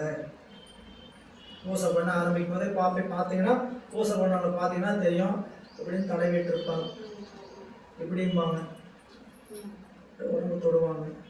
சரிங்களா? இப்படியெல்லாம் தொட்டு முத்திரையெல்லாம் செஞ்சு இந்த உடம்ப செயல்படுத்துவாங்க. இந்த உடம்ப சிவோகம் பாவனை நிறுத்தணும் என்னன்னு கேட்டிங்கன்னா, இது பூசைக்கு அமர்கின்ற வரைக்கும் வசுகரணம். பூசைக்கு அமர்ந்த பிறகு இது சிவகரணமாக ஆக வேண்டும் என்று பாவிப்பது.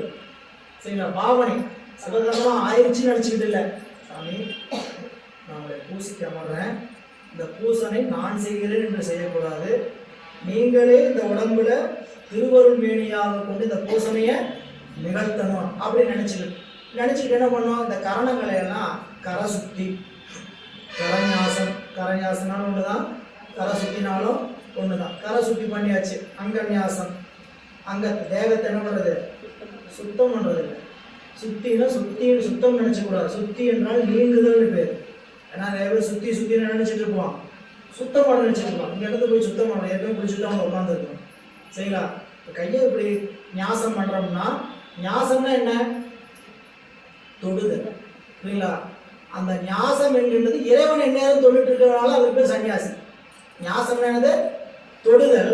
சன்னியாசின்னு என்ன கேட்டீங்க, இறைவனை எந்நேரம் தொட்டு இருக்கிறனால அதுக்கு பேரு சன்னியாசி, நினைச்சிட்டு இருக்கிறது பேர். புரியுங்களா? அப்போ இந்த விரலை தொட்டு என்ன பண்றோம், உலக பந்தத்திலிருந்து உடம்பு நீங்குது அப்படின்னு நினைப்பு. சரிங்களா? நான் செய்யற செய்யலாம், இந்த கை என்னுடைய கை செய்யல, திருவருளே எனக்கு இப்ப என்னவா இருக்குது, கைகளாக இருக்குது, உடம்பு என்னவா இருக்குது, திருவருளே உடம்பாக இருக்குது. கரஞாசம், அங்கன்யாசம், ஆன்ம சுத்தி. ஆன்ம சுத்தி என்ன, நான் செய்கிறேன்னு நினைப்பில்லை, உடம்பு செய்கிறேன்னு நினைப்பு போயாச்சு. அடுத்து என்ன நினைப்பு போயிடணும், நான் இதெல்லாம் சிவபிரகாசத்தில் ஒரு பாட்டுல, மண் முதல் கரணம் எல்லாம் அசத்தாக்கி, மண் முதல் கரணம் எல்லாம் அசத்த ஞான கண்ணினில் ஊன்றி அந்த கருத்தினால் எவை நோக்கி எண்ணி அஞ்செழுத்து மாறி இறை உணர்வு நிறைந்து போற்றல் புண்ணியன் தனக்கு ஞான பூசையாய் போடும் அன்றே. பூசை செய்யறவங்க பூசையில் அமரும் போது இதையெல்லாம் செய்யலைனாலும், சிவ பூஜை பண்ணல, நாங்கள் சும்மா வீட்டில் பூசை பண்ணுறோம் அப்படின்னாலும், உட்காரும் போது சிவமே இந்த உடம்புல இருந்து பூசிக்குது சாமி அப்படி நின்று பூசை பண்ணுற மாதிரி வாய்ப்பு கொடுங்க. கேட்கணும் போது. சரிங்களா? நம்ம கேட்கறது தான், பாவனை தான், நம்ம கேட்க விண்ணப்பம் தான் என்ன ஆகும், மெய்மையாகும். அப்ப பெருமாண்ட அப்படி கேட்கும்போது நீங்க அரை மணி நேரம் பூசை பண்ணதுல அரை வினாடி அவன் உங்களை மறந்து அவனா நின்று பூசிச்சிருந்தீங்கன்னா வேலை முடிஞ்சது ஒரு நாளைக்கு. அதனாலதான் அருமையினாத கேட்கும்போது அரை நிமிட நேரம் வேணும். ரொம்ப அதிகமாலாம் கேட்கறீங்கப்பா, அரை நிமிட நேரம் வேணும். நீயும் நானுமா ஏகபோகமாய் மறந்து இல்ல, தேகம் மறந்து பூசிக்கிறது எவ்வளவு கஷ்டம் யோசிச்சு பாருங்க. தேகம் மறந்துட்டோம்னா எவ்வளவு ஆனந்தம் கிடைக்குன்னு உங்களுக்கு அந்த பூசணையில தான் தெரியும். தேகம் மறந்துன்னா நம்மளுக்கு மோகாபிமானம் விடல, தேகாபிமானம் விடல, ஏதாவது விட்டு நிற்குதா? தேகாபிமானம் விட்டுச்சா? சரிங்களா? உட்காந்து பேசிட்டு இருக்கும்போது ஃபேன் ஓடலைன்னா போச்சு, தலையை சுற்றி மேலே தூக்கி தூக்கி பாருங்க. தேகாபிமானம், உடம்பு மேல அபிப்பிராயம். சரிங்களா? இந்த அபிப்பிராயம் எங்க நீங்க நிற்க முடியும்னு கேட்டீங்கன்னா பூசையில தான் நிற்க முடியும். பூசையில போய் நின்னீங்கன்னு கேட்டீங்கன்னா இதெல்லாம் மறந்து ஒரு அரை வினாடி கிடைக்கிற மாதிரி அவர்கிட்ட என்ன பண்ணணும்? கேட்கணும். இந்த இன்பத்தை தொட்டீங்கன்னா அந்த இன்பம் அளவில்லாத இன்பம். செய்யலாம். அப்ப இங்க சொல்றார், ஒளியில் ஒளி போய் ஒடுங்கியவார் தெளியும் அவரே சிவசித்தர். அப்படிப்பட்ட சிவசித்தர், சித்தர் யாருன்னு கேட்டா சித்தர் சிவலோகம் இங்கே தரிசித்தோர் சத்தமும் சத்த முடிவும் தம்முள் கொண்டோர். அப்படின்னா நாதாந்தம், நாதாந்தத்தை கடந்து அந்த நாத தத்துவத்தை எல்லாம் 36 தத்துவத்தின் தனக்குள்ள யாரு அடக்கி நிற்கிறார்கள் அப்படி கண்டோர் நித்தர் நிமல. நித்தர் அவங்களுக்கு மீண்டும் அழிவில்லை.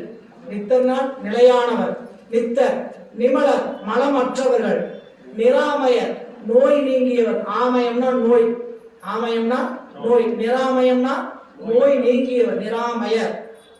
முத்தர் புத்தி பெற்றவர்கள், தம் முதல் புத்தி 30 முதல் 30, தம் புத்தி முதல் 30. அப்படின்னா இப்படி யார் தம்முள் வாக்குகளையும் அவற்றின் முதலாகிய குடிலையையும் தம்முள் அடங்க கண்டு நீங்கினவர்களும் அவர்களே அழிவில்லாதவர்களும் மனமாசு அகன்றவரும் மனக்கவலை மாற்றிவிடும் எல்லையில் இன்பத்தில் இருப்பவரும் ஆகியவரே அவர்கள் விடுதி எழுதியது கருவிகள் 36.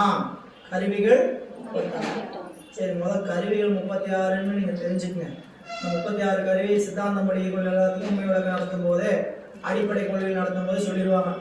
சில 36 கருவி என்னும் தெரிஞ்சுக்கங்க அப்படின்ட்டு சொல்லியிருக்கிறோம். அது நமக்கு ஆன்ம தத்துவம் 24, வித்யா தத்துவம் 7, சுத்த தத்துவம் 5. பாருங்க, முதல்ல தத்துவம் 36. சரிங்களா? இது ஒட்டு மொத்தமா கேட்டா என்ன சொல்லிடலாம்? 36 தரம். கொஞ்சம் 36 தத்துவம் என்னங்க விரிச்சு சொல்ல முடியுமா? 3 கோடு போடுங்க. சுத்த தத்துவம் 5, வித்யா தத்துவம் 7, ஆன்ம தத்துவம் 20. கஷ்டமா? 5, 7, 24. முதல்ல 36 தத்துவம் மொத்தமா தெரிஞ்சுங்க. எனக்கு இவ்வளவுதான் மனப்பாடம் பண்ணணும்னா முதல்ல எதை மட்டும் தெரிஞ்சு வச்சுங்க. தத்துவம் 36. கொஞ்சம் விரிச்சு தெரிஞ்சுக்கிட்டீங்கன்னா தத்துவம் எத்தனை? சுத்த தத்துவம் 5, வித்யா தத்துவம் 7, ஆன்ம தத்துவம் 24. இதை கொஞ்சம் விரிங்க, இதை கொஞ்சம் கிளம்பி விடுங்க.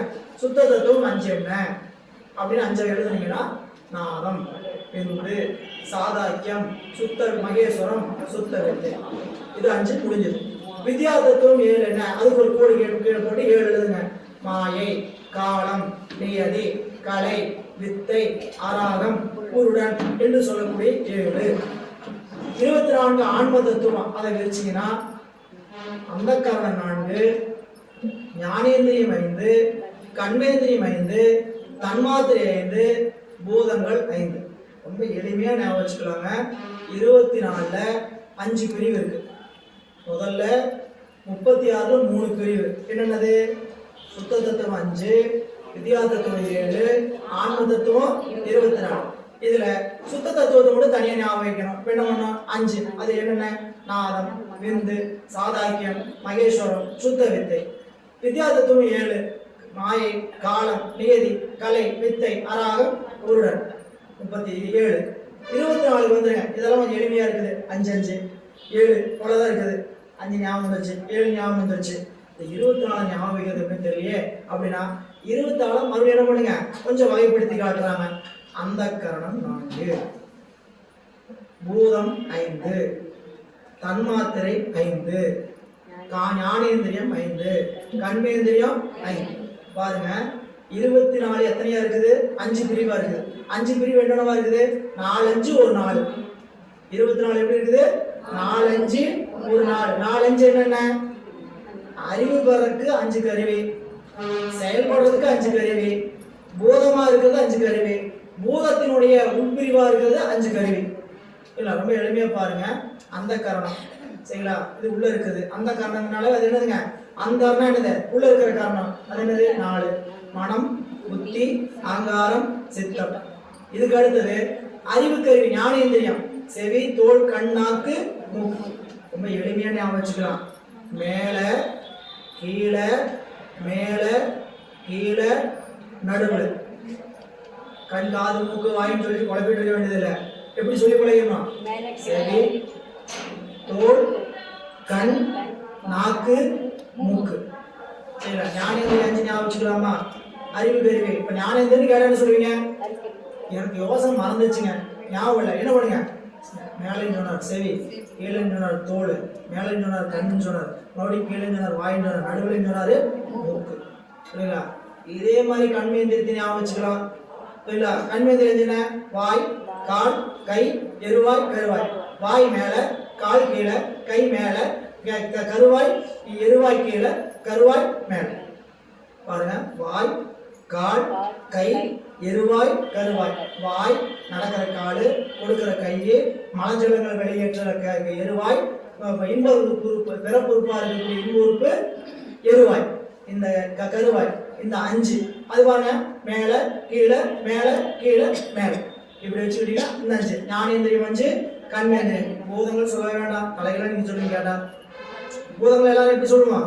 தலைகளா சொல்லுவோம். ஆனா தலைகளா சொல்லக்கூடாது, வரிசையா சொன்னீங்கன்னா தத்துவம் புரியும். நிலம், நீர், நெருப்பு, காற்று, ஆகாயம். ஏன் அப்படி சொல்லணும்னு கேட்டீங்கன்னா, தத்துவங்கள் ஏந்து தொழில் படுறத அந்த பூதம் தான் துணை. இப்ப நமக்கு காது ஒளி கேட்கணும். முதல் என்னது, 5 உறுப்புல முதல் என்னது, செவி. செவிக்கு ஒரு ஓசை வரணும்னா ஆகாயங்கிற பூதம் தான் துணை நிற்கணும். செவிக்கு அடுத்து என்னது, தோல். தோலுக்கு பரிசம் வரணும்னா காற்று துணை நின்னாதான் பரிசம் வரும். தோலுக்கு அடுத்தது கண். கண்ணுக்கு ஒரு காட்சி படணும்னா நெருப்புங்கிற பூதம் துணை செஞ்சாதான் கண். புரியல? வாய் அடுத்தது, வாய்க்கு சுவை வரணும்னா நீர் இருந்தா தான் சுவை. மூக்குக்கு மனம் வரணும்னா காற்று இருந்தா தான் வரணும், நிலம் இருந்தா தான் மனம். அப்ப நம்மளுக்கு பூதங்கள் தொடர்பு எப்படி கேட்டீங்கன்னா, ஆகாயம், காற்று, நீர், நெருப்பு, நீர், நிலம். புரியுங்களா? அப்ப அப்படி சொல்லி தான் நிலம், நீர், நெருப்பு, காற்று, ஆகாயம். புரியுங்களா? இதை வீட்டுல போய் நீங்க குறிப்பு எழுதணும். நிலம் இருந்தா, நிலம் துணை செஞ்சாதான் வாசனையை உணர முடியும். தண்ணி தெளிக்கிறாங்க, மழை வருது, மண் வாசனை வருது. நிலத்துல இருந்து மண் வாசனை வருது. நீர் இல்லாம ஒரு பொருளை சுவைக்க முடியாது. எந்த பொருளை சுவைக்கணும்னா என்ன வேணும்? நீர் இல்லாம சுவை இல்லவே இல்லை. பெரும் பொட்டுக்களை அள்ளி வாயில போட்டீங்க, பொட்டுக்களை போடுற அந்த சர்க்கரை போட்டு பொட்டுக்களை போட்டு கொடுப்பாங்க, வீட்டில் அரைச்சி வச்சிருப்பாங்க. புரியல? டைம் பாஸ் எடுக்கணும், அவங்க எடுத்து வாயில போடுவாங்க. உண்மை சுவை வந்துருமா? வராது. நாட்டில் இருக்கிற நீர், எச்சில், உண்மை நீர் சேர்ந்தா தான் சுவை. புரியல? அதுதான் ஒவ்வொரு பூதமும் துணை செய்யும் போதுதான். நெருப்பு சொல்லியாச்சு, அது 5 சொல்லியாச்சு, ஞானேந்திரன் சொல்லியாச்சு, கண்மேந்திரன் சொல்லியாச்சு. இனி அடுத்தது தன்மாத்திரை. சரிங்களா? அந்த தன்மாத்திரை என்னன்னு கேட்டீங்கன்னா, 5 பூதம் தோன்றுவதற்கு காரணமாக இருக்கிற பொருளுக்கு பேரு தன்மாத்திரை. புரியல? அது ஓசை, ஊறு, ஒளி, சுவை, நாற்றம். நாற்றத்திலிருந்து நிலமும், இல்ல ஊரு, அதாவது ஓசையிலிருந்து ஆகாயமும், ஊரிலிருந்து காற்றும், ஒளியிலிருந்து நெருப்பும், ஓசை, ஊர், ஒளி, சுவையிலிருந்து நீரும், நாற்றத்திலிருந்து மனம், நாற்றத்திலிருந்து நிலமும் தோன்றுகிறது. எப்படி பூதங்கள் தோன்றுறது கேட்டீங்கன்னா, ஓசையிலிருந்து ஆகாயமும், ஊரிலிருந்து காற்றும், ஒளியிலிருந்து நெருப்பும், சுவையிலிருந்து நீரும், நாற்றத்திலிருந்து நிலமும் தோன்றுகிறது. இதுதான் பூதங்கள் தோன்றுவது. அப்போ 5 பூதங்கள், நிலம், நீர், நெருப்பு, காற்று, ஆகாயம். அது தோன்றுவதற்கு காரணமாக இருக்கக்கூடிய 5 தன்மாத்திரைகள். அது ஓசை, ஊறு, ஒளி, சுவை, நாற்றம். அதை பயனை அனுபவிக்கக்கூடிய 2 பொருள்கள், ஞானேந்திரியம், கண்மேந்திரியம். ஞானேந்திரியத்துக்கு செவி, தோல், கண், நாக்கு, மூக்கு. கண்மேந்திரியத்துக்கு வாய், கால், கை, எருவாய், கருவாய். இதெல்லாம் புறத்தில் இருக்குது. இந்த புறப்பொருளை செயல்படுத்துறதுக்கு உள்ள இருக்கக்கூடிய 4 கருவிக்கு பேரு மனம், புத்தி, அகங்காரம், சித்தம்.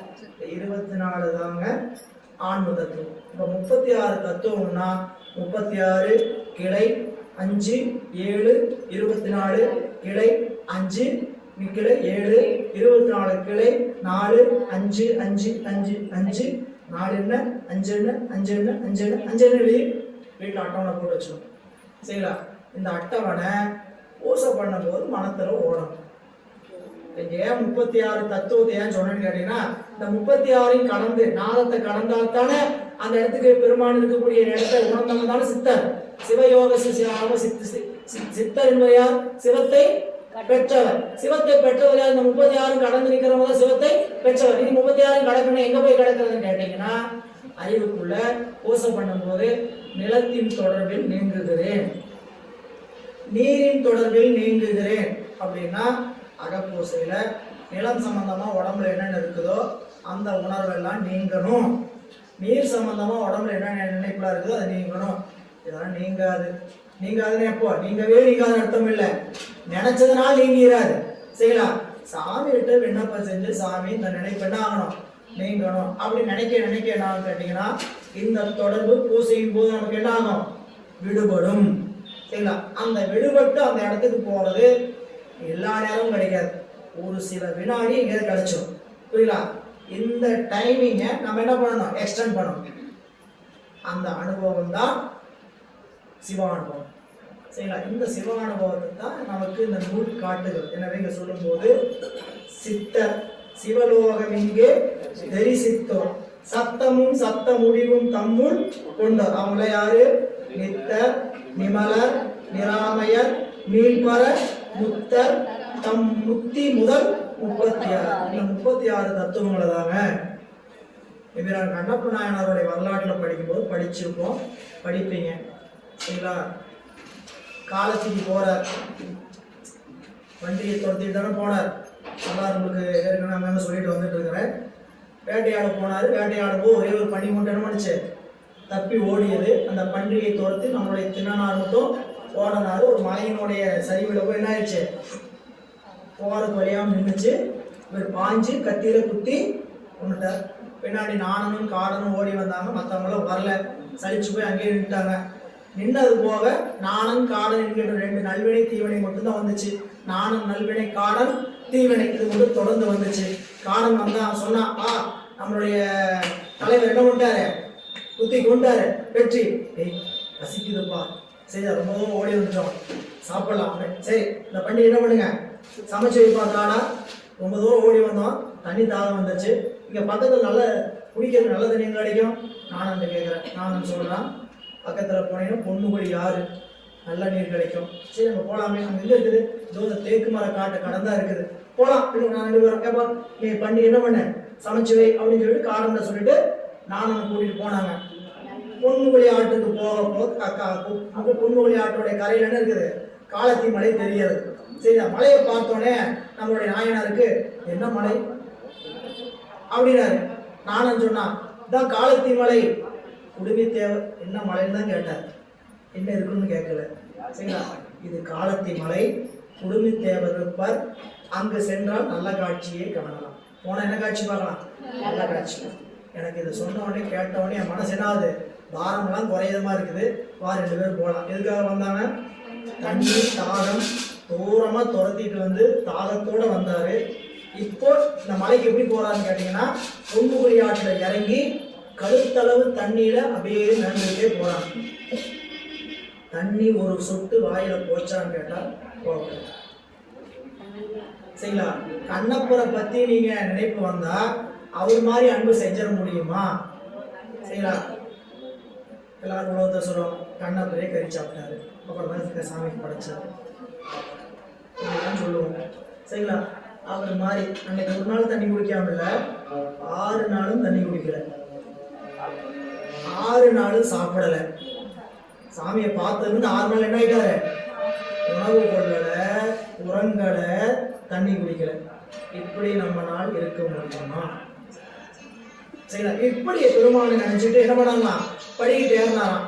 படிக்கட்டு ஏற ஏற எதை கடந்தான்னு சொல்லும் போது, பெருகு தத்துவங்கள் எனும் சோபானம் ஏறி, பெருகு தத்துவம் எனும் சோபானம், தத்துவங்கிற படிக்கட்டு ஏறினாராம். அவர் ஏறினது படிக்கட்டு இல்ல, தத்துவங்கிற படிக்கட்டை ஏறி கடந்து சென்றார் அப்படின்னு சொல்லுவார். எனவே நாம் கடக்க வேண்டியது, இந்த முத்திக்கு போகணும்னா இந்த 36 தத்துவங்கள் என்ன பண்ணணும்? கடக்கணும். 36 தத்துவங்களை கடக்கணும்னா ஒன்னொன்னே கழுவி விட்டு போறது இல்லை. சரிங்களா? இப்ப என்ன சொன்னீங்க ஐயா? 36 தத்துவத்தை கடக்கணும். 36 தத்துவத்தை எனக்கு நல்லா தெரிஞ்சிருச்சு. நிலத்தை கழட்டி விட்டுறேன் அப்படின்னு உடம்புல நிலமா என்ன இருக்குது? உடம்புல நிலத்தத்துவம் என்னென்ன இருக்குது? தோல், எலும்பு, இந்த இதெல்லாம் என்னதுங்க? நிலத்தின் தத்துவமாக இறைவன் நமக்கு கொடுத்திருப்பது. கழட்டி விட்டுற முடியுமா? எம்பிராட்டி காலை காலார் மேயர் மாதிரி உடனே நினைச்ச மாதிரி உடம்புல இருக்க தோலையெல்லாம் கழட்டி விட்டு எலும்பு அடிக்க முடியுமா? சாமிகிட்ட கேட்டாங்க, கழட்டி விட்டு நிறுத்தி வச்சிட்டாரு இல்லையா?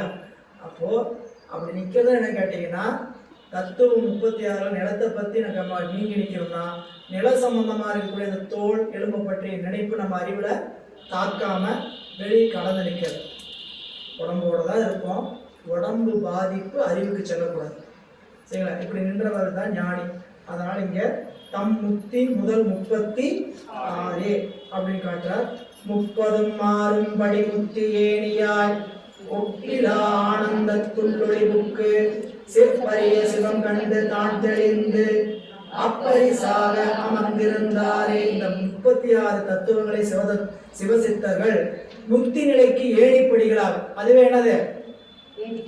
அதுவே ஏணிப்படி. இப்ப நம்மளுக்கு சறுக்கிறபடியே ஏறபடி. இப்ப நம்ம புரிஞ்சுக்கிற மாதிரி சொன்னோம்னா, மரம் ஏறி போனா ஏறி எப்படி போனே அப்படியே இறங்கிவான். எப்படி இறங்குன்னு தெரியலையா? ஏறி போன வழியே இறங்கிவான். எப்படி போட்டோமோ அப்படியே கழட்டு. மாட்டமோ மாட்டிக்கல.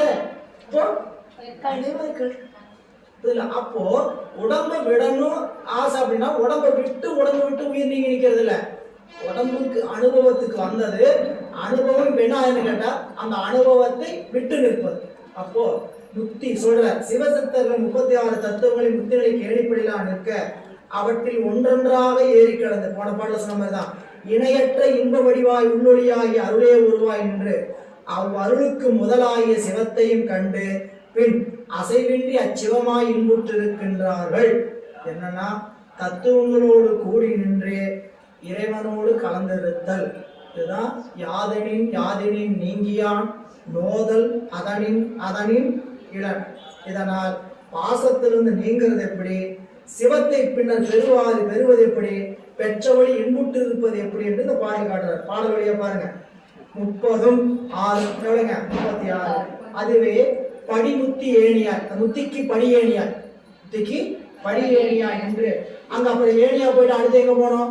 ஒப்பிலா ஆனந்தத்து உள்ளொழிப்பு. சிவமாகி அந்த பறவையில் அந்த ஆனந்தத்து உள்ளொழிப்பு வந்து செப்பரிய சிவம் கண்டு சொல்லுவதற்கு அறியா சிவபெருமானை கண்டு தரிசித்து தான் தெளிந்து அந்த பெருமானுடைய திருவருளை நினைந்து அப்பரிசாகவே அந்த பெருமானையே நினைந்து பாருங்க. உடம்பு விட்டதுக்கு அப்புறம் முக்கிய சொல்லல, உடம்பு இருக்கு புரியுங்களா? அந்த உடம்ப தேகம் மறந்தால்தான் ஒரு அனுபவம் நிகழ வேண்டும் என்று காட்டுகின்றார் என்ற சிந்தனையோடு இன்றைய சிந்தனை இந்த அளவில் நிறைவு செய்கின்றோம். திருச்சிற்றம்பலம். என்றும் இன்பம் பெருகும் இயல்பினால் ஒன்று காதலித்து உள்ளமும் ஓங்கிட மன்றுளார் அடியார் அவர் மாண்புகள் நின்றது.